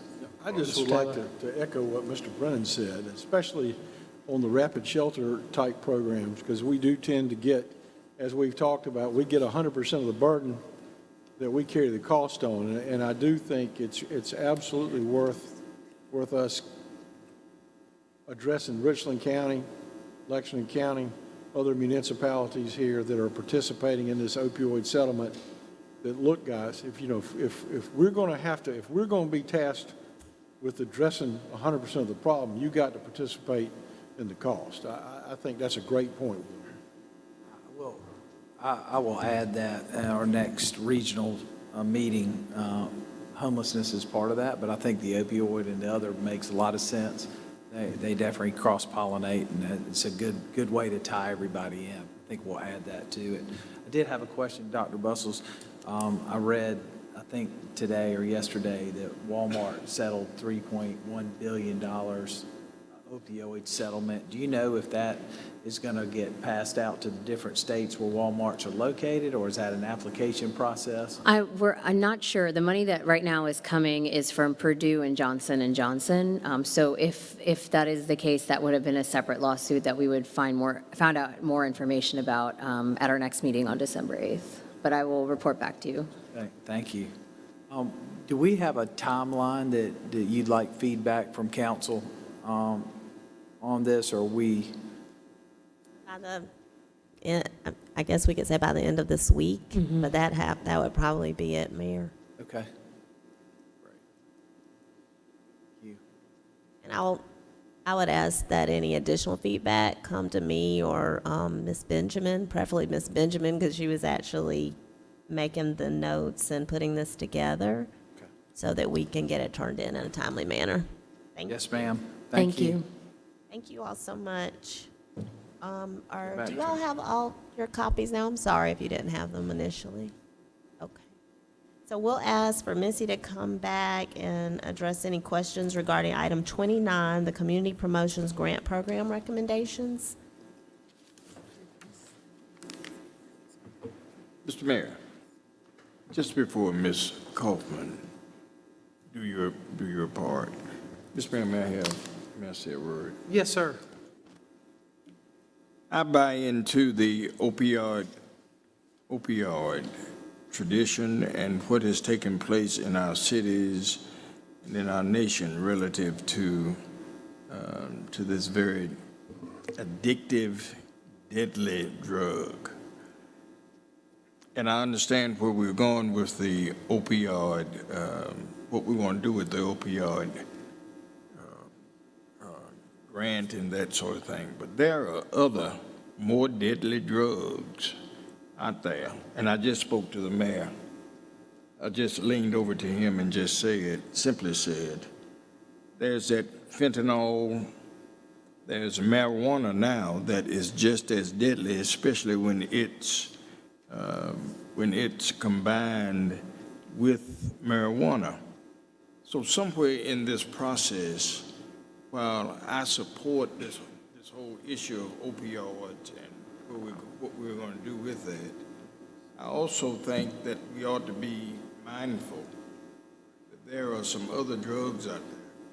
Crack is not dying nor evaporating away. It is still just as addictive as any other drug. And we need to be very careful and be very mindful that one of the Rolling Stones, of course, does not necessarily say that we're at the very end of this journey. It becomes very obvious what we want to do with opioid addiction. but it is just as addictive as some other things. And I think that's the part that I'm most interested in, is that if we're going to take one part, we need to make it all inclusive. And we need to make sure that drug addiction is not just an opioid addiction, but it could be very well a marijuana, a crack, or a heroin addiction. So let's be mindful of that as we move forward. Thank you, Reverend McDowell. Thank you. Ms. Kaufman? I'm sorry, Missy. It's okay. Good evening. Okay, we'll start over here. So City Council approved again community promotions funding for $140,000. The application program timeline was October. The city received 19 total applications for $381,000 in request. The City Council Committee reviewed those applications and has made recommendations for funding of 15 of those organizations. Again, funding requested was more than double the funding amount available, so they had to make, hard decisions on allocations. So the recommendations that are before you are reviewed and recommended by the committee. We have categorized those applications or those allocations just broadly based on the structure that was included in the application guidelines for beautification programs, public safety, quality of life, senior programs, wellness, and youth. So you will see that some of those are fairly evenly spread. The request equaled or was pretty close to the same proportion of the allocations that are recommended for funding. So City Council is asked to consider those recommendations for funding, and if you have any questions, we're glad to answer. You want to start at one end or the other, and just go down and let everybody ask any questions?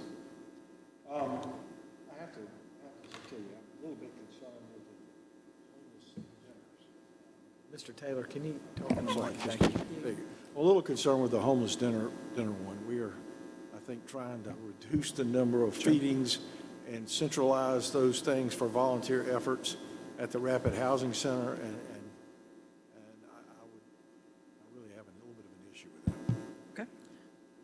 And I just so happen to know a little bit about that program that they have at their church, and it's specifically for homeless youth, but it's a routine, and it's at their facility, so it's not like they're out feeding people or anything.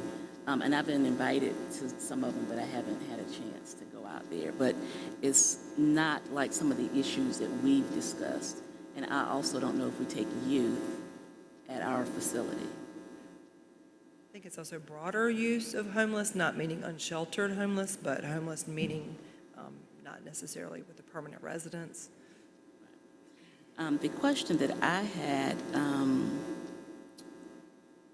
was with Homeworks America. Do we still fund them out of CD2? Does anybody know? We used to fund them out of community development too. There has been funding. I don't know what the conditions are of those funding programs currently now. I don't know that there's a grant application right now for that project. Okay. But they have been a recipient, I think, in terms of submitting applications when those grant programs are available.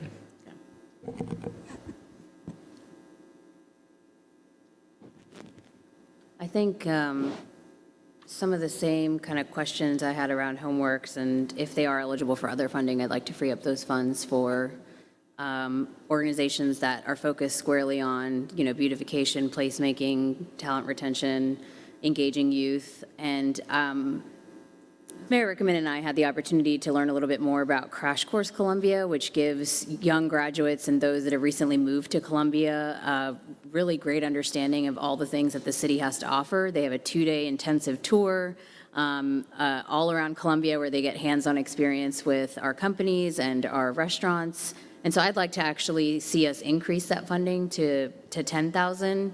And if we're able to open up the Homeworks funding, I think that that's possible.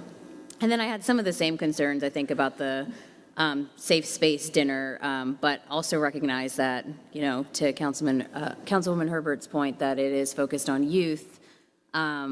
But, you know, we've also found that there's over 40 faith-based organizations that are doing some kind of feeding in the city of Columbia. So while their work is probably, really wonderful, if we had to prioritize, I would be open to potentially funding something else. Can I respond to the Homeworks? I mean, just for clarification, Homeworks is a part of beautification because they're helping restore people's homes. So I wouldn't treat that as it's not. In asking that question, I wasn't trying to say put it in community development. I just knew that we had done it in the past. And based on the response, we aren't going to be doing the same thing. So there won't be an option over there for Homeworks. There won't be that option. Mr. Brennan? And, I'm sorry, I want to go back to this, the Safe Space Dinner. Different than the feedings that you all talk about, this is a dinner where they sit down and have programs with the children. This is not a come get a meal and go home. It's totally different, and it's more comprehensive and it's consistent. So obviously, as you can tell, I'm very supportive of it, and I wouldn't want it to be reduced at all. Mr. Mayor, I'll say this, for the first year of putting out a call to action for community promotions grants and council's willingness to put this in the fund, it's great to see so many community partners apply for it with wonderful categories. Senior programs and wellness, I'm very excited to see the Laurie Center included on this as one of the only dual senior health and wellness centers here in the city of Columbia. But thank you to staff for pulling this together for us with wonderful recommendations. No, I'm fine. I'm good. Any other questions?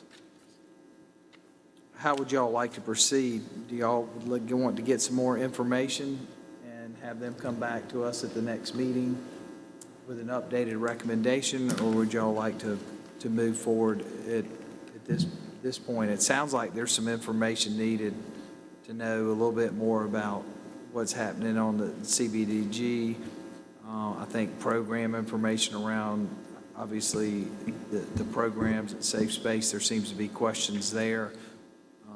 Can we move forward the line items that we're all in agreement in? And Well, I think I'd like to do that with more discussion. And if we defer it, I really want us to be real clear on what it is we're expecting to get back, because Right. that could take us into a... We don't have much more information other than what we've already told you, but we can go and inquire some more, and then Well, I mean, these- maybe the simple thing would be is just to share the applications that people have questions about and the funding. You know, I mean, are we is Homeworks getting other funding? You know, can there be a supplement? Does it have to be 25 if they're getting other money? Is there a way for us to support all those organizations? I think understanding the program about the youth, if there's more to this and it's providing a service, then can we take a look at it? I mean, I think it's what we should do. Well, and just because I sought clarity, we don't have youth in our programs at all. So I would note that is addressing a segment that we aren't doing at all. So that becomes programmatic, Tina. I think it gives us an opportunity to expand what we're doing for just $2,000. That's one of the reasons why I say, Mr. Mayor, that I think there needs to be some deep diving again into these issues. I want to see this increase. I am not ready to segmentize the list without getting a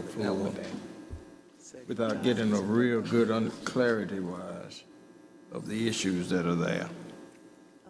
So you all want us to tell the groups that it'll be next month before the next funding? meeting is 17th, correct? 18th? December. The next council We have meeting our is next December meeting. 8th? We don't have December anything. 6th.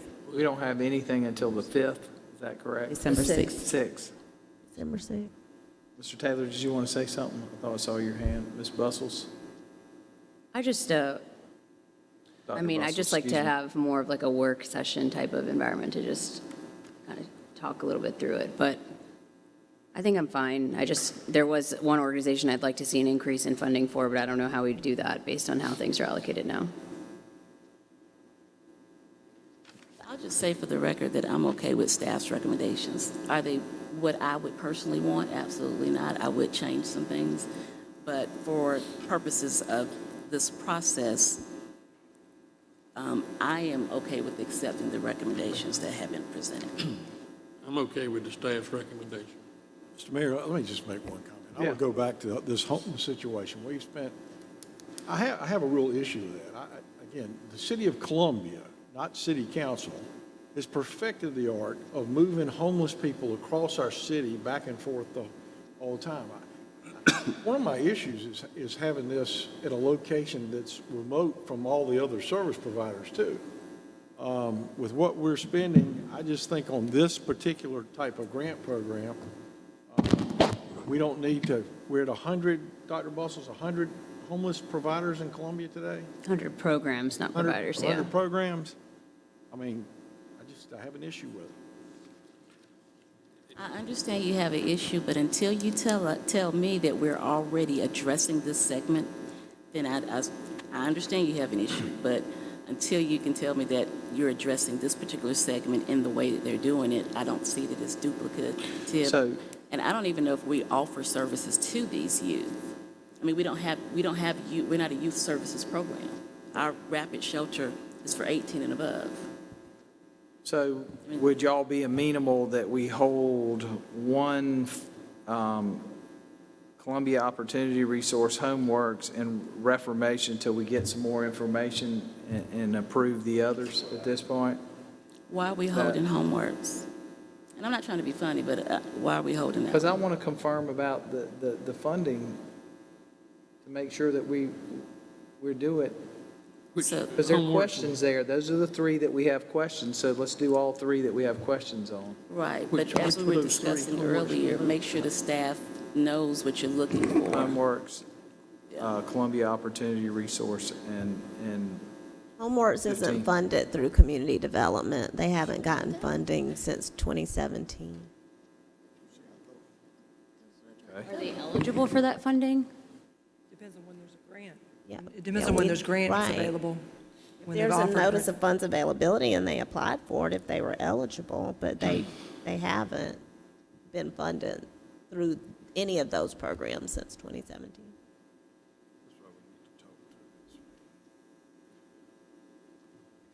My only clarification for all of you is the things I think that you all are bringing up are things you've got to sort out with each other. I don't think there's anything else the staff and I can do to help you sort that out. It's not it's up to you all to move the funds around. You're totally free to do that if that's what you would like to do. I have a suggestion. Can we pull those three out, and then if we want to vote for them separately or individually? Oh, like tonight? Like tonight? And the only reason that we're also, I guess, encouraging you to make some decisions about it is because these groups are just constantly asking about it. So if the decision is not going to be made tonight, we just want to be able to say that with clarity that we'll do it the first meeting in December. Pull the three out, let's move. all right, so I'm going to put something on the table. The reality is here is two things. Homeworks, y'all have assured us that it's a very good program, very supported. What we have here is Columbia Resource. We'd like to see some more funding there. So how do we take enough of 5,000 to make it a 10,000? I'm putting this out as a question and possible to make it to 10,000 by reducing a little bit from everybody else, bringing it up so it's still balanced. We only have 140 to work with.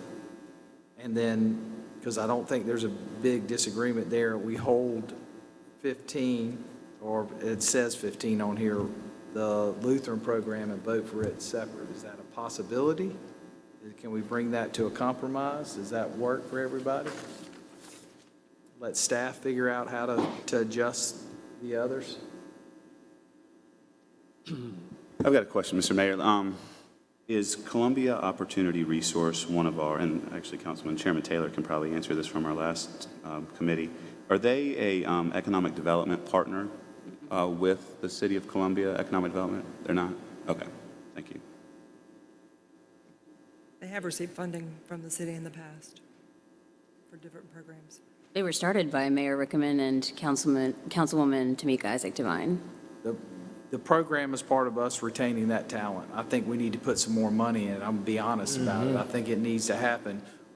I don't want to just go penalize one now that we know that there's the other. So the question becomes, can we reduce the others by amount that's equal across the board to make that an additional 5,000 added to cooperative? Well, if you took, I don't think it should be up to the staff and I to move anything else around. These are the recommendations. But if that is what you're suggesting, and the two that are in question are 1 and 4, why wouldn't you put $10,000 more to one and just split? They both would have 15. So what you're saying is make core 10,000, make homeworks 20,000. I was actually saying 15 and 15, but it makes no difference to the staff. I don't think I think 10 is I think 10 is fair. good. 10 and 20 would be, and 20,000 to homeworks. Are you okay with that? I think that's a good way to do it and get it over with. And then we'll hold out Reformation Lutheran Church to be voted on separately. So can I have a motion to that? I do Yeah. have one question. Just, again, just for my understanding. This was put on our agenda Friday, is that correct? No, it was on, It was a part of the packet on Wednesday. On Wednesday? Okay, Yes. I just missed it. And so I just want to be clear for the record that the motion is to approve everything on here, make the that one exception. change, and to leave off the one thing that has the least amount of money allocated to it of $2,000. Well, just so we can vote on it separate. Okay, Or then we whoever vote on it wants to. separate. That, yes, ma'am. It's only 2,000. So moved. Yeah, Okay. that Oh, that one. work for everybody? Yes. So Do what you are we want to vote voting on on? that separately, or do you want? Or do y'all want to just vote on the slate? Just vote on the slate. Vote on the slate? Just 2,000. Mr. Mayor, I just want to make it clear. We're spending millions of dollars addressing a homeless situation. I feel for the youth. I think we have plenty of programs for our youth that are homeless throughout the 100 and something things that we provide. I think this is a bad message. We're trying to bring these homeless services under control in the city of Columbia and create some accountability. And I just think when we go to funding other special things like this, we're telling everybody out there, you do what you want to do, and we're going to support you. I mean, I've seen the work that we've done. I've seen the money we've invested in Pathways and the Rapid Housing Center. And again, I'm just telling you, I think this is a very bad message. I'm a big fan of this church. I like what they do. Their location is on Divine Street. Again, I said it earlier, we do a fantastic job in Columbia, South Carolina of walking our homeless back and forth across the city. I think Stuart Mungo said it yesterday in a meeting better than I can. We've mastered the art of taking 200 homeless people and make them look like 1,000. I don't think this is probably in the right place, and I think it sends the wrong message. I would prefer not to vote against the whole slate, but I cannot support it with this on here. And I think for the folks who have expressed the concerns that we've had, we didn't come to this conclusion of addressing the homeless because everybody was quiet about the issues that were going on. Is that the $2,000 for Reformation is the only thing that's holding you up? Yes, sir. Let's pull it. All right. Let's do what, Howard? And I'm sorry, I I just would have to. take it off. I just have to respond to, because Mr. Taylor, if you're going to use that analysis, you need to use it for Homeworks of America, because the city actually does put money into assisting elderly people, disabled people with getting their homes up to par. And if you're using that same rationale of we're doing this so we shouldn't be funding other people, then you would apply it there. Ms. Herbert, I would beg to differ. I don't think that I've had anybody call and complain about carpenters fixing up people's houses that couldn't be fixed up. I get calls about people's houses falling apart, not in your district, but in mine.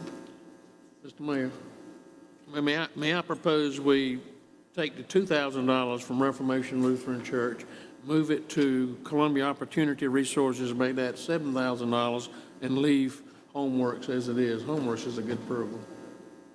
Does that satisfy you, Mr. Taylor? Second that. Are you, so you're recommending to Deal. take the 2,000 out of Reformation. Take it, Reformation?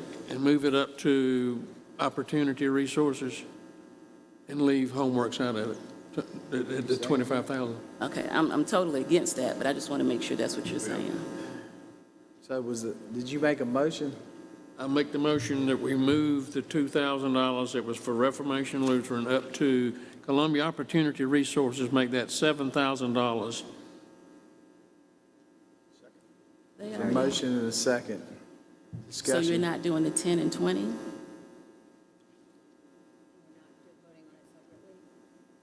Say again? We're not doing the 10 and 20 anymore? Not with the motion that was just put on the table. So you can put a subsequent motion, or we can move forward.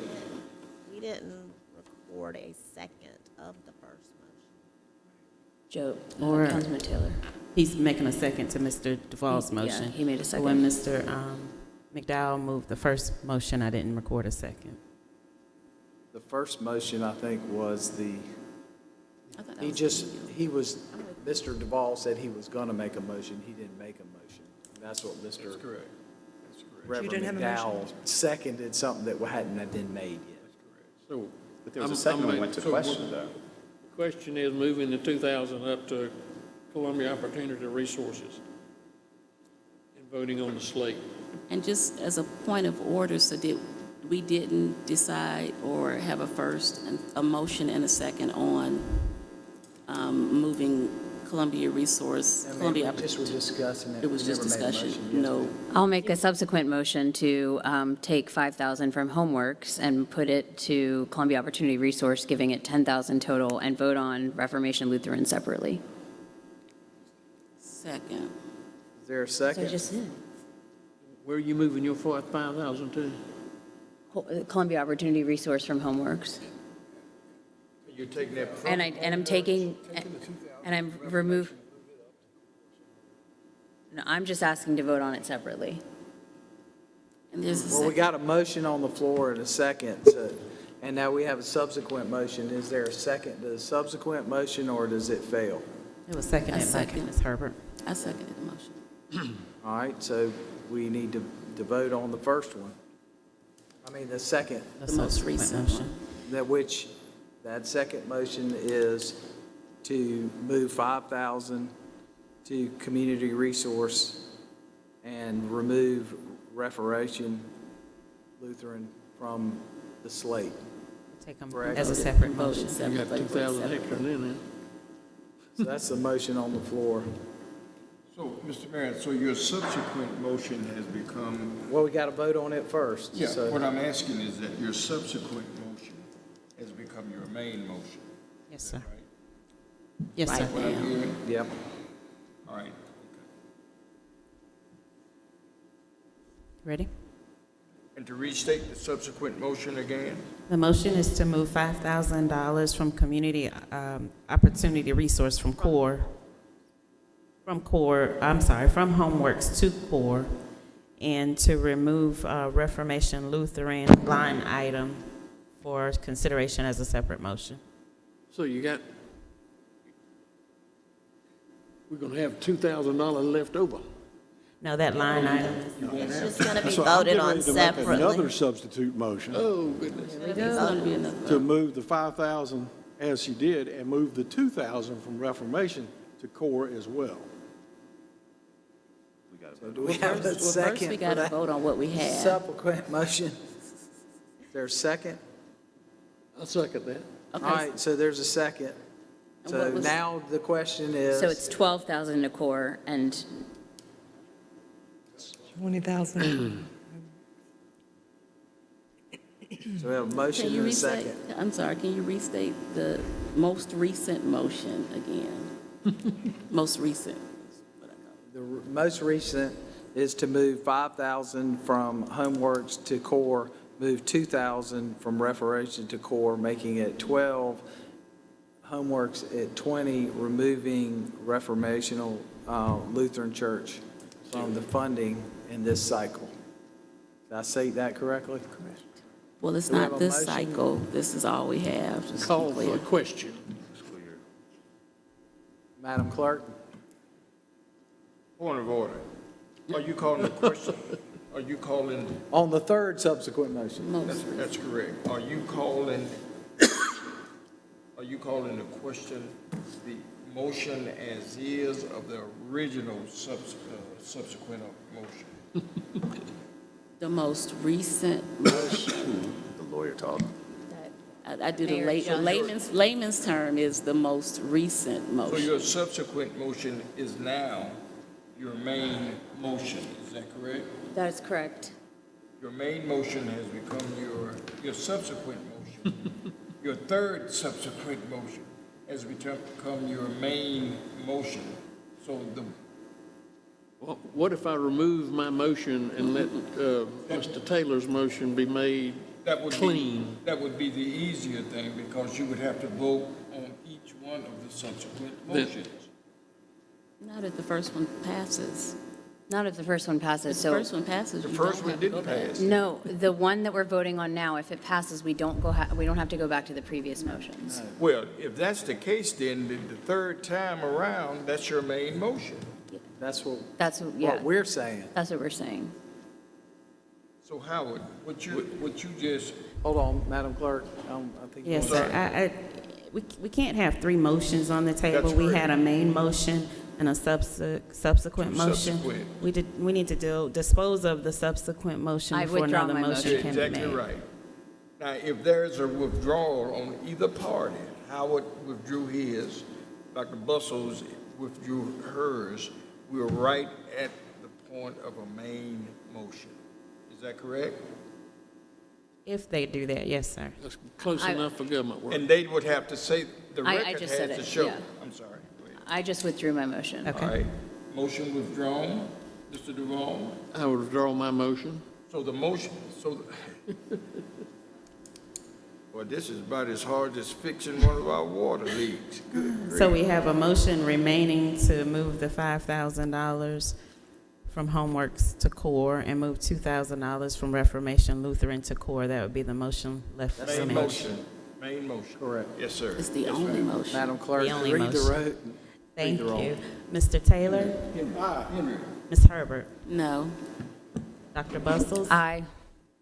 Mr. Brennan? Yes. Mr. McDowell? Yes. Mr. Duval? Aye. Mayor Rickaman? Aye. Thank you. Thank you very much. We appreciate this support and Thank you, Missy. City Council Committee referrals, reports, and new business. Item 31, the Task Force to Prevent and End Homelessness, September 21st, 2022 report and strategies. The Honorable Oddity Bustles. If you haven't heard from me enough today, I get to talk to you about our final report that has been entered onto the record and will be available to the public for those that are listening remotely.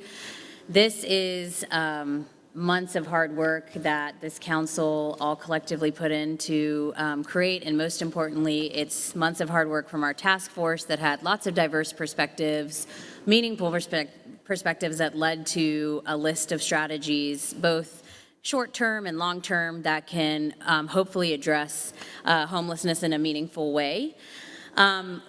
What I really like about this report is that you'll notice in the italics that some of the things that we've recommended are already in motion. You've heard a lot about, Rapid Shelter Columbia, the hiring of our city's homeless service coordinators, some of our work around making sure that we are enforcing our different codes and ordinances.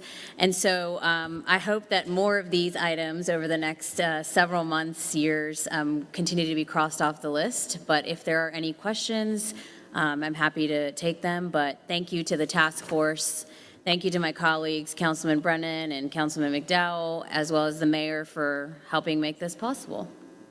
Thank you, Dr. Bustles, for all your hard work on that, and, you know, having the rapid shelter and seeing folks continue to start to use it, and really, as we look forward to a permanent solution to help our unsheltered, I want to thank you and the committee for their hard work. It wasn't easy, but it is allowing us to advance, making sure that each individual has an opportunity that we can help provide services and get them into the necessary shelter they need temporarily as we continue to move forward on finding a permanent solution and permanent housing for our unsheltered.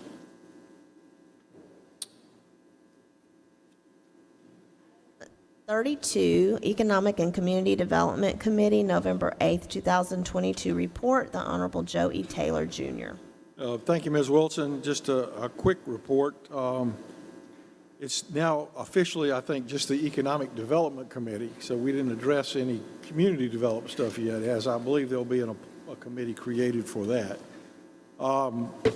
We did receive a report on the status of the city's ED partners, which was very good, very enlightening by Mr. Coleman.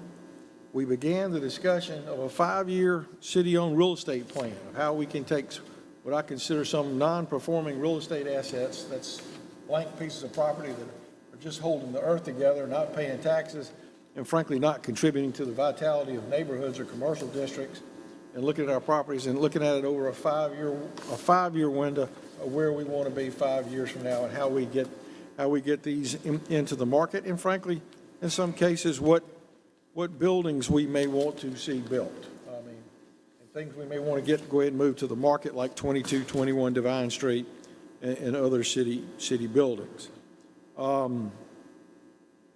Lastly, we went over the measurables for economic development that we included in the economic development plan that was presented to council by the city manager and approved. And I just wanted to just remind everybody and touch on those things, as we will use December 31st, the year end, as our benchmark date, and we'll track these on a calendar date, because some of them are census related and tax related, and it's very difficult to track them on a fiscal year. Those measures, 4 measurables, were business license growth year over year, reported to council quarterly. Announced the number of new jobs announced in capital investment, really including the tax-paying portions only. City center population growth year over year with quarterly updates counted by new living units that have had construction begin. And what we'll do is we'll take the number of units times the census district or census average of population per unit is the means to track that. And I would add that some council persons have requested that other areas be tracked on the number of new living units. So if anybody has an idea, Mrs. Herbert's already advised us on which ones that she likes. If anybody else has others that would like to be tracked, we'd be happy to put those into the process. But I think one of the goals that we talked about was increasing the number specifically of our city center residents to a comparable number of, say, Greenville and Charleston, to really create a more vibrant downtown, more shops and things like that. And the last, we'll begin to look at city revenue streams, P-tax, A-tax, H-tax, water and sewer revenue from inside the city, just to make sure we're getting the ROI that we should, the citizens should expect, on our efforts. So I think we'll look to those to be reported by Ryan on a quarterly basis, and I think it'll be a really neat way to go. Overall, it was a very, very good meeting, and we have now standardized, by the way, our meeting date to it's 1 o'clock on the second Tuesday of every month. That's correct. Yes, sir. Mr. Taylor, is Bull Street included as one of the census plots? That's city center. I would put them in the city. You had mentioned that once before, and so I would include those as our city center numbers. Good. Any other questions? Any comments? Any referrals? Unrelated, City Manager Wilson, can you just keep us posted on the comment that Councilman Taylor made about separating the committees and where we are at a later time? I think that would be directed to Mayor Rickman. Okay. I don't. I'm working on it. Okay. Y'all made it a little complicated, but I'm getting there. I had nothing to do with this one. Mis- Mr. Duval, then Mr. Brennan. Mr. Mayor, the Public Safety Committee met today, and we would like to refer the resolution on nursing home cameras back to the full council, and maybe put it on the next agenda, please. For the record, I'll recuse myself from that conversation for the simple reason we have some investment positions in assisted living. And also, Ms. Herbert did And the I- same, so that's why we're referring it. So you taught yourself, Councilman? Did you just, Well, yeah. you had a good How was that conversation. discussion? You didn't have a conflict? It was unanimous. Yeah. Will? Thank you, Mr. Mayor. I'd like, following up on, I guess, good timing with Chairman Taylor's economic development report, smart growth as we move forward, sustainably minded growth that we hope to see. There's an ordinance out of Charlotte that deals with the paving products that they use moving forward. I think the Riverkeeper mentioned it, Bill Stengler. I would like to send that review to the Environmental and Infrastructure Committee. The use of coal tar paving products in our surfing projects moving forward, both in the public and private market. Taking coal tar out of the river now, let's be mindful not to put it back. I think I referred that to Clint to look at and review the Charlotte ordinance, and then so that staff could get it back to go to committee. Good deal. So that's coming your way. Fantastic. Thank you. I have a question for, related to that, for Assistant City Manager Shealy. I've had CPAC reach out to me a couple of times about an ordinance that's kind of been, I know they've been working closely with you all and have asked if they can come to a committee meeting of the environment and infrastructure. And so if we do decide to hold one, that was something I had on my list as potentially discussing with you all to see if it's at a place that we could review it.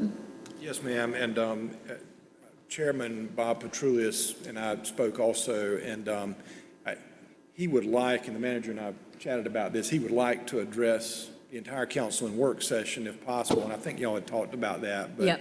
if we do have an E&I committee, we'll certainly put that on there as Great. well, and we were looking at maybe the first of the year for scheduling their briefing. Have to be January, yeah. Sounds good. Mr. Mayor, just for. Mr. Taylor, then Mr. Mr. Duval McDowell. was, Mr. McDowell was ahead of me. Huh? He was ahead of me. Oh, I'm sorry. Just a source of information, the Administrative Policy Committee is scheduled to meet tomorrow at 10 o'clock, and we will bring something back to the council at our next council meeting. Thank you, sir. Yes, sir. Mr. Taylor? I have 3 referrals, and I'll have to trust you to refer them to the proper committee. Number 1 is the plan for enforcement of our CBD signage ordinance, now that it's been, how are we going to enforce that going forward? That should go to public safety. Second would be, in line with Mr. Brennan's deal, we've had some discussions about switching over to a water-based utility paint. And whichever committee is going to look at the asphalt type things, I'd like for them to look at creating a city policy to switch to water-based utility paint. I think we had passed that on. That's one of those that's going to refer once I figure out I how know. to do this. So it is definitely on our radar, and thank you for reminding us. And then the third one, we talked about it. I don't know whether it was at a work session or a council meeting, but I think we probably need to officially refer to it to a committee, and that's what do we do with the green Herbie Kirby's that are in front of commercial buildings, and looking at other alternatives. I believe Mr. Anderson has some concepts. I think it would be good for the staff to discuss them. I don't know whether that's the environmental committee or what, but I just think it would be good for us to begin those discussions. And I think, Mayor, you brought it up once about how do we move some of those things off the front to the back. Maybe there's some substitute programs we do for people that have the ability for say, a dumpster that we somehow work something out there. I just think it's something we ought to take a look at. All right. I got 3 items I need to confer. Okay, we'll get that scheduled here. Thank you, sir. So, Ms. Herbert? I did have some referrals too. and I don't know if this goes to community development or economic development, but Greenville has a program used to attract grocery stores, a rebate kind of program. And I've already asked Jeff to look at it, but it does need to be officially referred to the correct committee. I think that would go to economic development. And then we kind of discussed this today, whether or not there is any interest on developing a panel on violent crime and bond reform, because we've been having circular conversations, but the question is, do we want to go ahead and set up some folks who help us tackle those issues? That would definitely go to public safety. This is in the committee. What is it again? A violent crime Panel on violent crime and bond reform. We previously had, and it was ad hoc, short-term in 2012, 2013.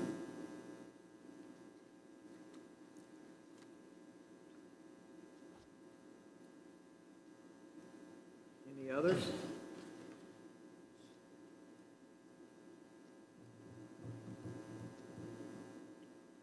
All right. I think we're done with committees at this point. We'll work on finalizing the other. At this point, we're at public input. If there's anybody still left here other than staff who'd like to speak.